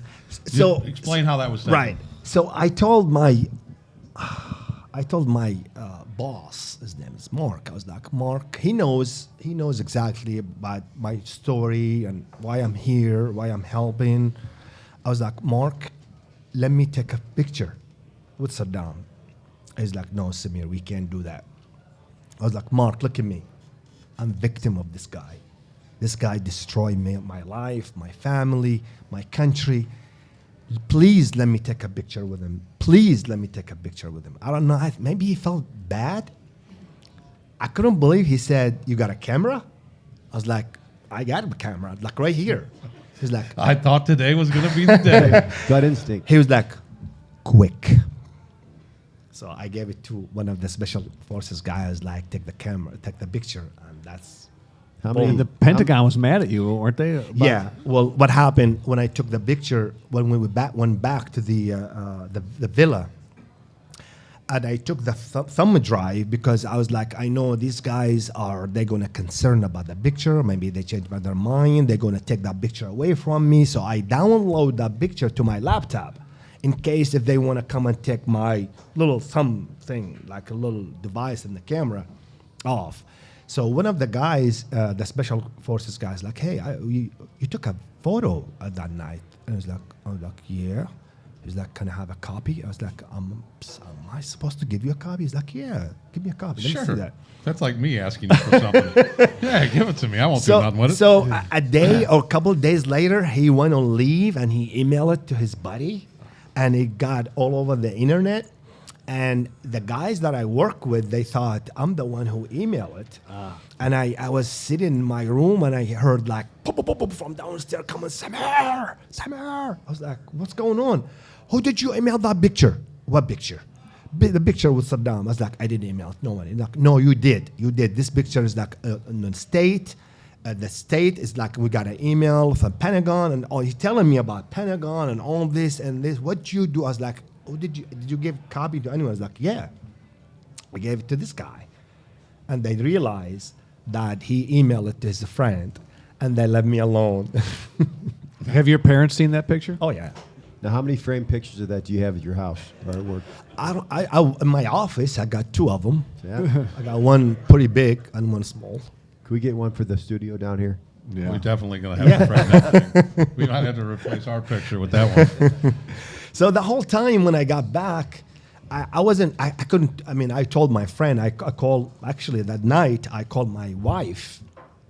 The same night when we captured him, after 2 hours, 3 hours later, I got the satellite phone. We have this military phone, and I called my wife, and I was like, "Look, tomorrow, you need to watch the news." I was like, "What's going on?" I was like, "There is something big. I cannot tell you, but it's something big happened. I know it's part of it." And she just knows, like, "Is it Saddam?" I was like, "I gotta go. Bye." Then I called my buddy, Carl, and I told him And about Cal's this. here tonight. Yeah, I just, he's yeah, down here. I yeah. don't know. He just walked upstairs, but that's, yeah. And then you called him too, right? Yeah. And that's because, and then him and his, I mean, because you made friends with him while you were here in St. Louis. Right, right. But then he held a party for you while you weren't here, though. Right. He held a party here in St. Louis Yep, for you. yep, yeah, he did. Yep, That's amazing. yep. That's amazing. So How did you end up hanging out at Columbo's after catching Saddam Hussein? I mean, I don't know. I just like, every time I drive by, it's like, I feel like, I don't know. I want to go, but at the same time, I'm like, I don't know anybody in there. And one day I decide to come, and I walked in. I was like, hopefully they won't kick me out. Hopefully they accept me. And I mean, from that day, man, I'm still here. It's How like long ago was every that? day is like now is addiction to go. This place is dangerous. Once you go there, man, they give you all the love. It's those daily lunch specials. It's a great place. But also, what you own your own businesses now, so let everybody know what you do now and Right. and how you got to be an owner of a business and everything like that. Yep, yep, yep. So I, my buddy, he owned a used car lot, and he decided. I told him, like, 2011, like, we have to leave the country. Iraq is over. The mission is complete, and we have to come back to the state. And he suggests, like, "You want to go with me, partner, in this business?" I was like, "Sure." So we opened that business together, and we're still running it. Pretty much, I run it, but he's busy. Got so much business going on.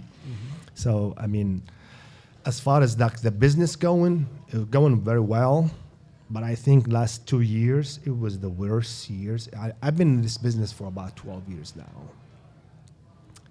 2013, 2023, 2024 is the worst years ever. Who are you voting for? Zip it. Really, Okay. You don't have to say. it's You don't have to say it. Hate it, man. We don't want to be a political show. but look, yeah, look, we I just think- wanna I throw think- that shit in. it's the whole country. I think the whole country need a leader, really a good leader, to put this country back on their feet, and I believe in it. And all the American, they deserve better. They deserve better, but it's sometimes leadership is just like they go in the wrong way, and they do not take care of the American. They care about the other countries more than they care about their own people. So you're saying America first? America first. I'm gonna poke you in the eye. It'll be Well, one of the it'll be things- great again. One of the things too, Samir, is that you just didn't stop after the Saddam capture. You continued to serve with the military, correct? No, 2011. That's when I stopped. Okay. Yeah, I stopped. I did got a few jobs that I go overseas and help, but I lost like about 8 years. I was in Iraq, and my kids grow without me. Yeah. And when I got back 2011, and they meant a lot to me, and that's why I stood. I was like, my kids, it's number one now. Yeah. So you were doing Samir, you were doing contract work, correct? Yes. And so Yeah. What I want to go back to is, so after you capture, so we're going to the story where when you first get to Iraq and your family and all the community that you grew up with is you're walking down like the Pied Piper. Yeah. But now, then you go and capture Saddam Hussein. Yeah. Now, I guarantee, I'm guessing your parents were like, that was my boy. That's my goddamn boy right there. My father, he always said, I'm so proud of you. I'm so proud of you that you were part of it. All my parents, my cousin, I got a huge family back home. And every time that picture shows and their TV, they text me or they email me saying, we saw your picture on the news. Yeah. So and you get back ever so often, right? You try to go back once a year? I try to go once a year. My father passed away a year ago, and I got my mother now. And I'm trying to go and visit her, but with Now, all, have they ever come here? no. Okay. They're too busy with their life, and I don't think they want to come here. But like to go. Same see- house? No, they're in different houses. Okay. They move on. Like everybody got married with kids, and they move on. They got houses. They live a lot better than they used to be during Saddam. Now that the whole country looks so much better. Regardless That's the awesome. news you hear about Iraqi is much better during Saddam. I think it's not right. It's not right. It's the country is so much better. People have money. People have cars. People have nice. They live a lot better than I do now. Some of them. I'm telling you, they got businesses. They can travel.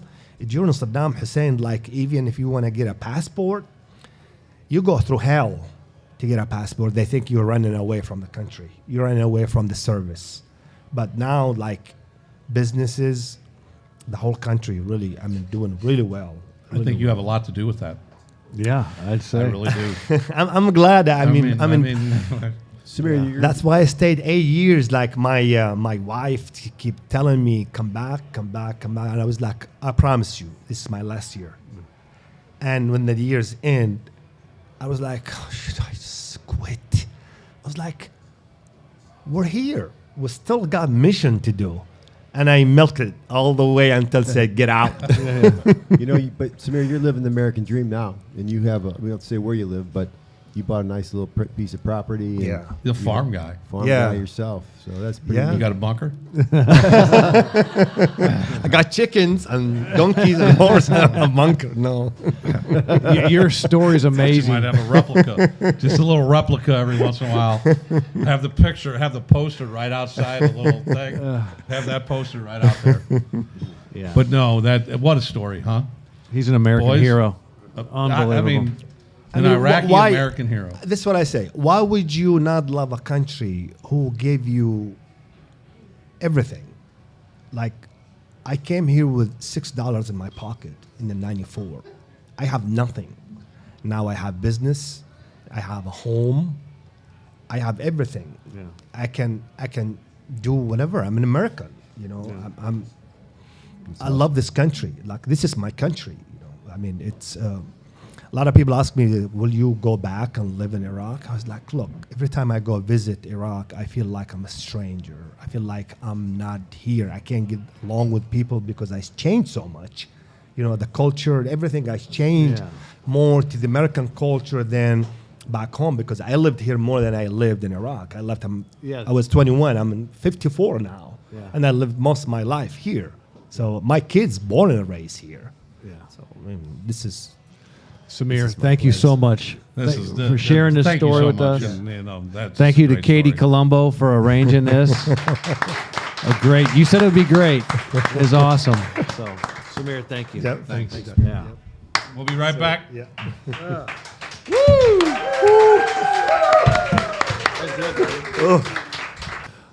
Welcome back to the brighter side of blue. What an interview. That was incredible, wasn't it? A hero. I'm telling you, when we went to lunch with him the other day, and you had a dentist appointment, and John and JJ, Hey, that's a HIPAA violation. Leave me alone on that. JJ, John, and I met him, and we were mesmerized. You know, I could have talked to him for 3-4 hours because he left out so much stuff that he told us that, you know, and after a while you just got to keep it going. I tell you what, this is the most pressure I've ever had, because before we started, Katie Colombo says, JJ, pay attention, make sure you don't screw this Yeah, up. Katie said, "Are you Right. excited about this?" Yes. Yeah. Katie bringing him to the table was awesome, and we'd like to thank Katie for that. If you're looking for a house, Yep. sell or buy, look up Katie Colombo at Laura McCarthy Real Estate. Well, we Company. see who is the star here. Samir's gone. Yeah, Samir's gone. Everybody's Yeah. We had about 15 people here while Samir Yeah, was but they're going to talking. leave their pizza because I'm going to get some of that. don't get anything in a box. We're taking that. But what a story! I my mean, God. you know what and I've seen, and I'm obviously everybody knows I do a lot of social media, but one of the things I pay attention to is a lot of the special forces guys, the Sean Ryan show, you know, Right. the Navy SEALs and their Army Rangers and Delta Force people, and there was so many of them that talked about that they were there, but you know what they ain't got? Picture Picture proof. proof that Right. you were there, and then the story behind that. You know what's really neat about us having access to him on the brighter side of blue is he couldn't speak very well English, very good English like I can right now. He Still speaks better better than than us. you do. Yeah, he speak, back in the day. And Oh. so he wasn't interviewed. He never told the story in length like he did tonight. He's Right. I mean, he's fluent in English Well, now. when he came back, and he said in our interview the other day that he learns more about the English language every day, yeah. and so this is 10 years, so he's probably a lot better even than he was as an interpreter back then. The emotion in his eyes when he was telling the story about always looking at that board and waiting for his name to be on Just- that board. Just the whole story. He had emotion with the whole story, with the whether it be the family, you know, when he went back to his hometown. But he always knew that's what he wanted to do, and that for him to have just a part, I say a part, a large part of capturing Saddam Hussein. Yeah. What a story! Well, how many years did he do after that? He continued on and interpreted. 8 more years. Eight. So he had he's got a little bit of an adrenaline junkie, I think. Yeah, because I that's- mean, he is a true hero Absolutely. for America. And Iraq. How about his people? You gotta. I mean, like he said, his dad's got to be just like, yeah, that was my son. This poor guy They caught stayed that in motherfucker. a refugee camp, That's crazy. hoping to become an American citizen for 3.5 years. Yep. Finally got over here, and unbelievable. But look Yes, how I look mean, how I well was- he's done. A guy like that, he's hard. Owns his own motivated. business. How do you- Drinks at Columbo's. Yeah, He's got everything going. but he for him. fixed the car. Didn't know nothing about nothing. Piece by piece. and he figured it out. I mean, he's actually. Well, the other day at intelligent. lunch, he was talking about how he started to learn the English language, and he could get a cassette tape and a piece of paper, and it was just a process. And he would learn one word at a time and what it meant in the Iraqi language. So and then he said the hardest part of learning English was putting everything together. Yeah. You put And make them in sentences. Right. Said he used to walk up to the National and just write down the names of different fruits and vegetables and stuff so he could learn what the English word was for them. Yep. Yeah.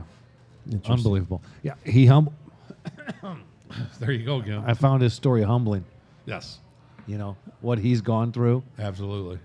and the difference, the impact he's made. You Unbelievable. know, and that's going to be a long interview, so we'll keep our little shenanigans Unless somewhat I short. choke. Yeah, we'll keep You him. know, But we're doing, our up to 19 million viewers, yep.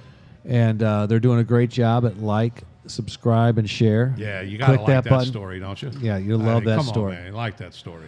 And then our Venmo, but we are putting our Venmo on hold, right, Tommy? Yes, because we're Tommy Burgoon, as you guys heard on the show before and several shows, is that our good friend Tom Burgoon, son of one of our guests, Joe Burgoon, is suffered a stroke, and he's got a long battle back, and he's doing rehab, and unfortunately, he's not allowed to work anymore, and they're having him a fundraiser for him on November the 2nd. We realize everybody can't come down to the fundraiser on November the 2nd down at DeBerg.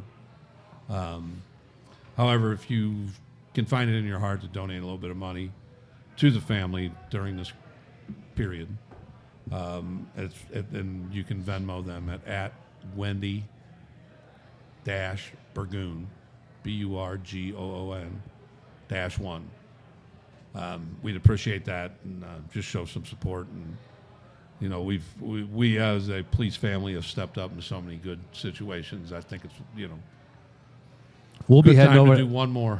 We'll be heading over to that just another one. fundraiser after the rock and roll trivia. Yep. After we get our prize. Right. After I answer 0 questions. No. I honestly have been studying. Good. Like I'm dying to. I studied one and I committed to memory the answer. I hope they ask it. Listen to I the hope they ask Boston it. album. No. I'm answering Bob Seger. You know what the Boston album? You know what that on the front cover is? Yeah. Actually, it looks like a spaceship. Everybody looks at it as a spaceship. It's a bong. It's a No. car, it's a guitar. It's a guitar Oh, that's upside right, down. That's right. Okay. I did know that. See, now I hope that. Take your word for it. No, and I got I'd some rather other have stuff. been a bong. I've been studying for this. I'm looking forward to this fundraiser. And hopefully there's a We're gonna Boston be great. question. I'm positive. Yeah, I hope there is. We're not going to have a newsroom.com tonight because producer John prepared a nice one thinking that Samir wouldn't cover The everything. Iran-Iraq war. But he did, and he did a great job from a perspective that none of us ever have. So John is taking a vacation from newsroom.com. Right, John? Yeah, I'll just throw something in. Uh-oh. Uh-oh. Go ahead.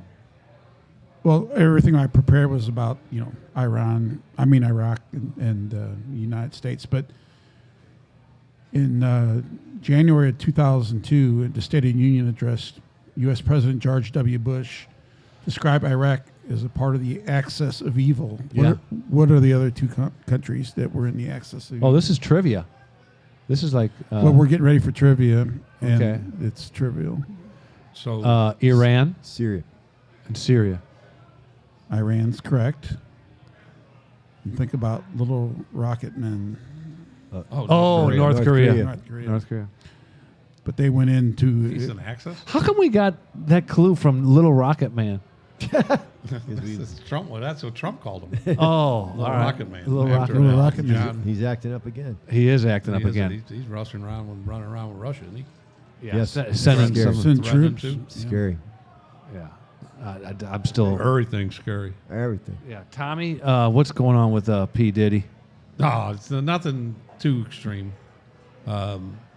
There's 7 more lawsuits dropped, but Since nobody- last podcast? Yeah, so now there's 13 total.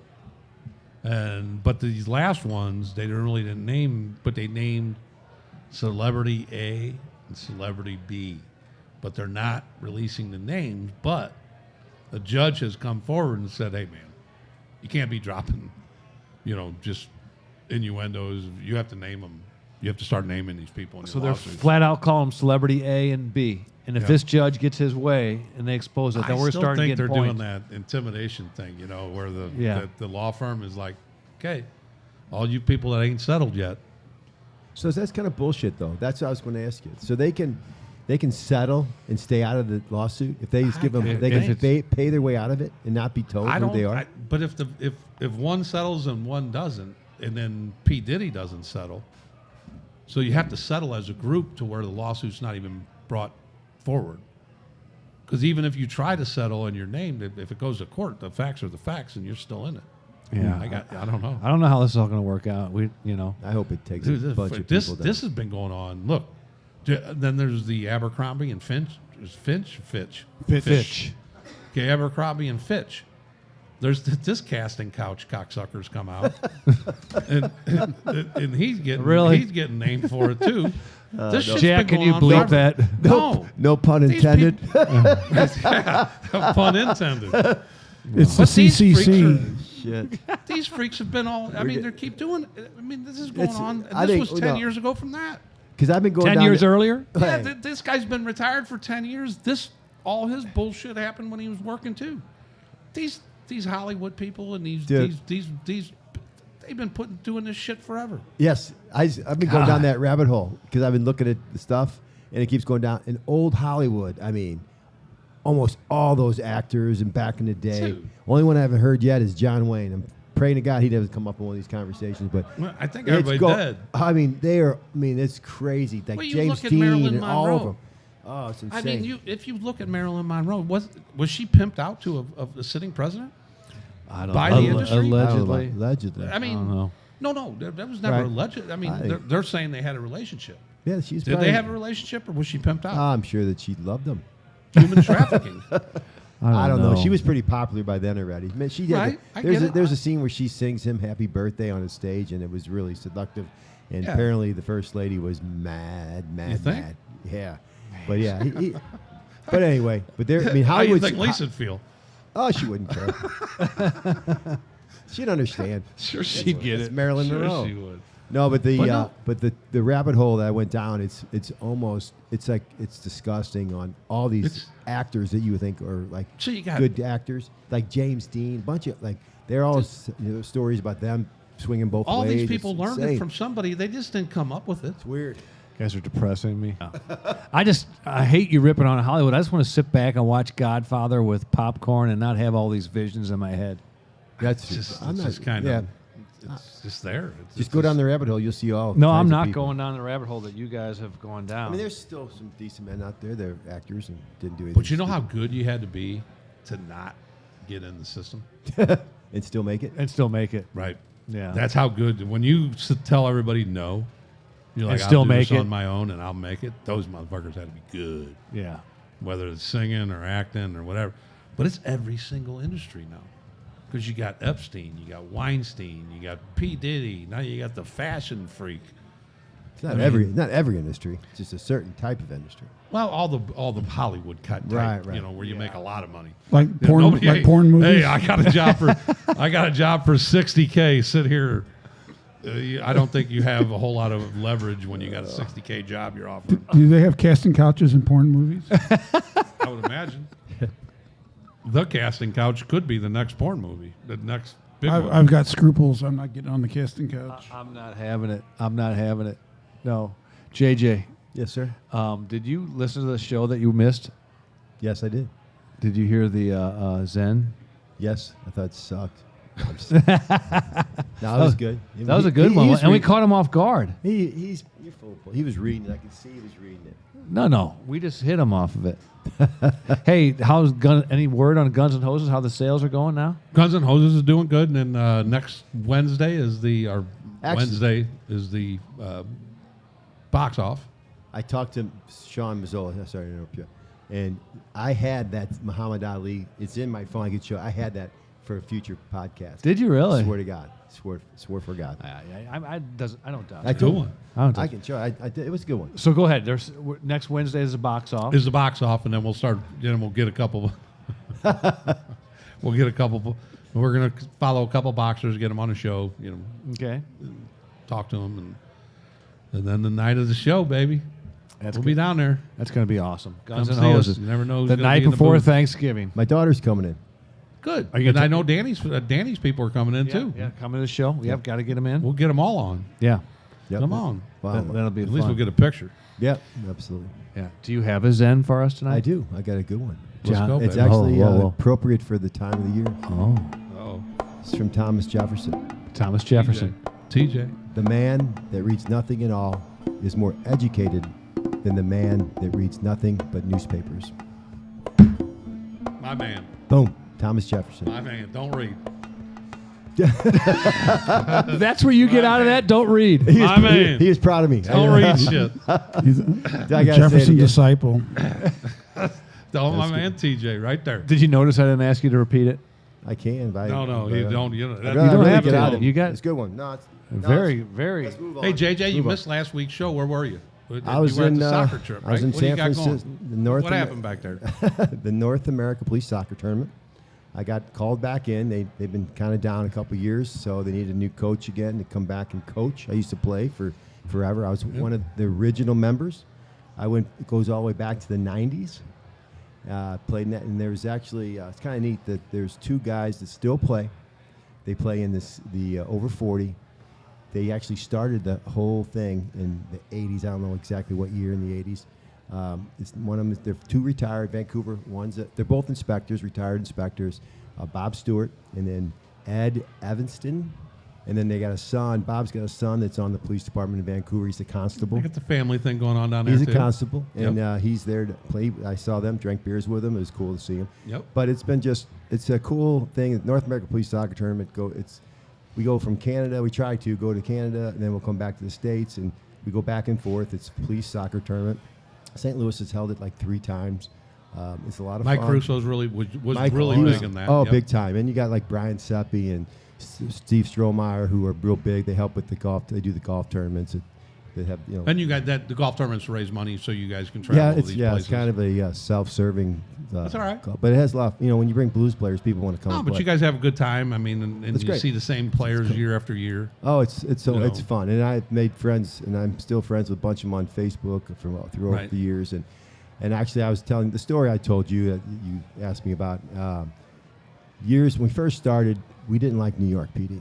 We were Yep. rivals, and Same as in softball. Yep. well, yeah. So we had some issues with them. We had to break us up a few times. In one of these tournaments we went to, there wasn't even North American Soccer Tournament. We met them in Maryland for this futsal tournament. But anyway, we go to L.A., and there's a guy on the team named Derek Reedy, and he was a super nice guy. We met him at the LAPD Academy. It was right next. It's actually, you can see Dodger Stadium from there. But that's really nice, and they had a bar there. We were drinking, and we ended up talking to him, became good friends. We became really good friends. So we kind of, next thing you know, we're buddies with all the New York people, Mike Caruso, and all of us have become keep in touch with them. Well, a couple years later after L.A., Mike Caruso calls me and says, Derek Reedy had passed away. And he's a young guy in good shape in his 30s. I'm like, you got to be kidding me. So he had a heart attack playing soccer in New York for the police team. They played in a league, whatever. And so you got to be kidding me. So he says, hey, I want to go to the funeral. Do you want to go? I said, absolutely, I'll go. And so he took me, and Dave Detzel he started coaching us. He was our coach for about 3 years. So he went with us. So all 3 of us, we fly to New York, and we get picked up. We tell them we're coming, some of the guys in New York, and they actually, we go to this house. So we meet his wife, Jolene. She's got a kid. He's got a boy. I think she was pregnant. It's been so many years ago. So I meet her. They meet the father. He's a German guy. I think it's Heinz. It's a real German name. I'm sorry. I should remember his name. I think it's Heinz. And he would call me, Caruso, and Dave Detzel every New Year's Eve for years. And he'd call us. I'm sorry, not New Year's, Christmas Eve. He wished us Merry Christmas, and he was just so happy and proud that we came. He could not believe that we came all the way to St. Louis. We only knew him from That's soccer. cool. That's So really yeah, it good was stuff. cool as we went to it wasn't cool, but it was an impressive, how funerals are with policemen. It was unbelievable. And he ended up, they gave him the in-line of duty for the stress. I don't know how they pulled that off, but because he's That's played. not our problem. But he's playing for the police department. But Mind your own but business. they had a Yeah. bar, which was really cool. We went there after the funeral, and we drank in this bar, and they all had their uniforms on. It was just it was a blast. So we keep going, and then years go by, and Heinz always keeps in touch with us. That New York hosted 2 years after 9/11, and So we go up there. And, Jeff Staggy he went with us, and New York was awesome. They took us tour of Ground Zero, and it was an unbelievable tournament. Well, the very beginning of the tournament, they said they're going to have a sportsman player, the Derek Reedy Sportsman of the tournament, whatever, award. So I was like, that's cool. So soon they said, I thought about that. I go, man, I hope I win that thing. That'd be cool. And they're like, I am gonna. I had the gut feeling. I went to the guy's funeral. I knew him so well, and so I ended up getting the reward at the banquet, the Derek Reedy Sportsmanship Award. And, that's cool. Yeah. And I have the statue. Is that your favorite trophy? Oh yeah, it sits on my desk to this day. Wow. Because you probably got hundreds of trophies. Oh, I got a ton of them. But no. But we were surprised that you weren't involved in the Saddam Hussein capture. Well, Mobile was called on standby. City SWAT team was standby. So we had our tickets. We were getting ready to get on the plane, but you were texting Samir. Samir, you need me? Let me. Yeah, Samir said, "Don't worry about it. We got you. We got it." So. Did you bring any cigars out to Canada with you? I did not. We didn't. We went. Where would you get them? If you were, where you you get them? Yeah, no, there's a guy that supports the Riverman Cigar Company. And off of Chesterfield. No, it's not in Chesterfield. Watson. It's on Watson. Watson. I said Watson. 84 Watson, but it's right next to Chesterfield. He didn't get one Crestwood. freaking part of it right. Crestwood. He's in Crestwood. I got him mixed up. Crestwood, Start from the sea. Hey, Dan Ponder. You just go see Dan. Hey, he went to school with his brother. So, but yeah, We question Kevin's that daughter now. just got married. Kevin Ponder. Okay. His daughter just got married. They were out there. And I texted, went back and forth with Dan the other day, and he said just got back from Kevin's daughter's wedding. he needs good to luck to them, right? Right. The whole wedding thing. Absolutely. Well, good luck. The last wedding we heard about, they had sent the man to Iraq. Yeah. Samir. Did you hear when he came to America, all the cars he had were Fords he was in love with. Right. Schicker Ford of St. Louis now it has a run on Broncos and Bronco Sports. That's where you go get them. And they're offering a couple grand off the MSRP if you mention the brighter side of blue. Look at that. So get on down there. Those Broncos those are badass vehicles. If you hurry, you can get in on the Blues ticket promotion too. Lottery, yeah. You put your name in for a ticket. Yeah, chance to win Blues tickets. Cool. You have to buy a car before Halloween. Yes. So get off your ass. Get off your ass. Go buy a Bronco Sport. Speaking of Halloween, we got to. I think we're going to JJ's house next week. Oh, I don't know. I get. JJ has a neighborhood Halloween, so we might just broadcast from there. All right, that's fine. I think it might be crazy, but it might be too. Well, that's hectic. what we're down for, right? All right. We'll have to talk to our boss, Greg Colombo, and see if he'll allow us to move from the studio. Right. He's gonna Tanisha, what are you going to dress as? Yeah, you're going. Yeah. Oh boy. What are you fun. dressing up for Halloween as? Sexy police officer. All right. There you go. I love it. That's perfect. That's awesome. We dress up there all the time. JJ does that every day.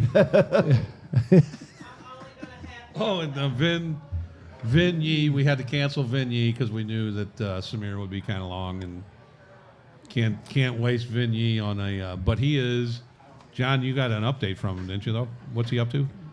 He's really working his ass off out there on the coast, and On the P Diddy thing? yeah. So Okay. I thought we sent him after the cat, so that got put back on the backside. I talked to him yesterday or 2 days ago, and he's got some things he's unearthed on the East Coast. I mean West Coast rather. The cat thing, he's on that, but He's got that too. Yeah, I mean the guy's unstoppable. He's got more energy than anybody I know. So the cat's he's on the cat's tail. But he's uncovered some good stuff too. So we're going to be hearing a lot from Vinny, I think, here in the next few weeks. That's what I hear. Very I've heard good. the same. Very good. Where are you going for security, Danny? If you ever need any security. Campbell Security Group. .com. How do you spell .com? JJ asked earlier. I did not. That is a myth. I asked. JJ's getting lied on. I am getting. He's over there ripped feeling like Trump. We kind of had the. I just was verifying it was at gmail.com. Gmail.com. It was? The brighter side of blue at gmail.com. Not just .com.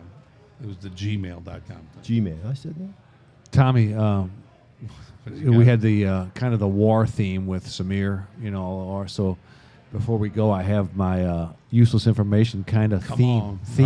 It's kind of theme. Come on, not a pig again, is it? No. I like the pig one. The pig was. signing out from Columbo's Bar and Tavern. No, listen. up. No, this is relevant, Shut up, JJ.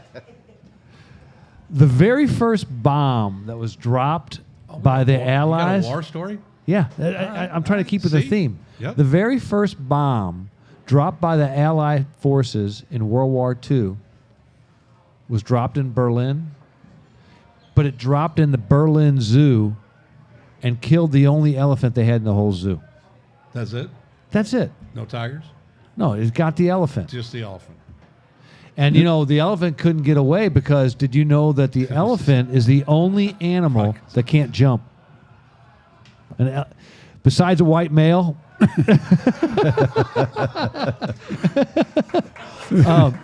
the elephant can't jump. So we started off 0-1 in our bombing in the World War II. Just took out an elephant. Took out an elephant. Yeah, No wonder they got pissed. Yeah. Well, He was a mean elephant, I heard. they had a briefing afterwards, and Eisenhower's like, "Let's talk about the elephant in the room right now. It's dead. We blew it up." Down. Yeah. So Hitler loved that elephant. yeah. Now he's mad. Yeah. Could have So- killed all kinds of motherfuckers, but you had to kill the elephant. Kill the elephant in Berlin in the Berlin Zoo. So, what do we got for coming up? You got What anything? do you mean, next Hey. week? Yeah. We're just going to do our Halloween thing. I think we Greg might- Colombo's in the crowd. Do you know we're going to move locations next on Halloween night to JJ's basement? Oh man. Yeah, his having a Lisa Halloween won't let him party. come out. I got to. No, I got So we have ask to go her there. and make sure she's cool with it. Well, you told me the other day, I just have everybody over here. Yeah, well, it sounded good. Figure At the it time I out. had a few beers in me. That's Thanks for right. That's correcting me. right. That was a good show, boys. That was an right. unbelievable show. That was a good. Unbelievable. Samir is just. Unbelievable. Hero. He's a hero. So, Yeah. Just the story from the start to the finish. Where what he about lost our all communities? You know where? You know what they are? They're safer. What's it? You have to cut Communities this that out. support law Communities enforcement. that support. License and registration, please. What seems to be the officer problem? Cut. Solid. Communities that support law enforcement are safer places to live. Peace out, people. Peace.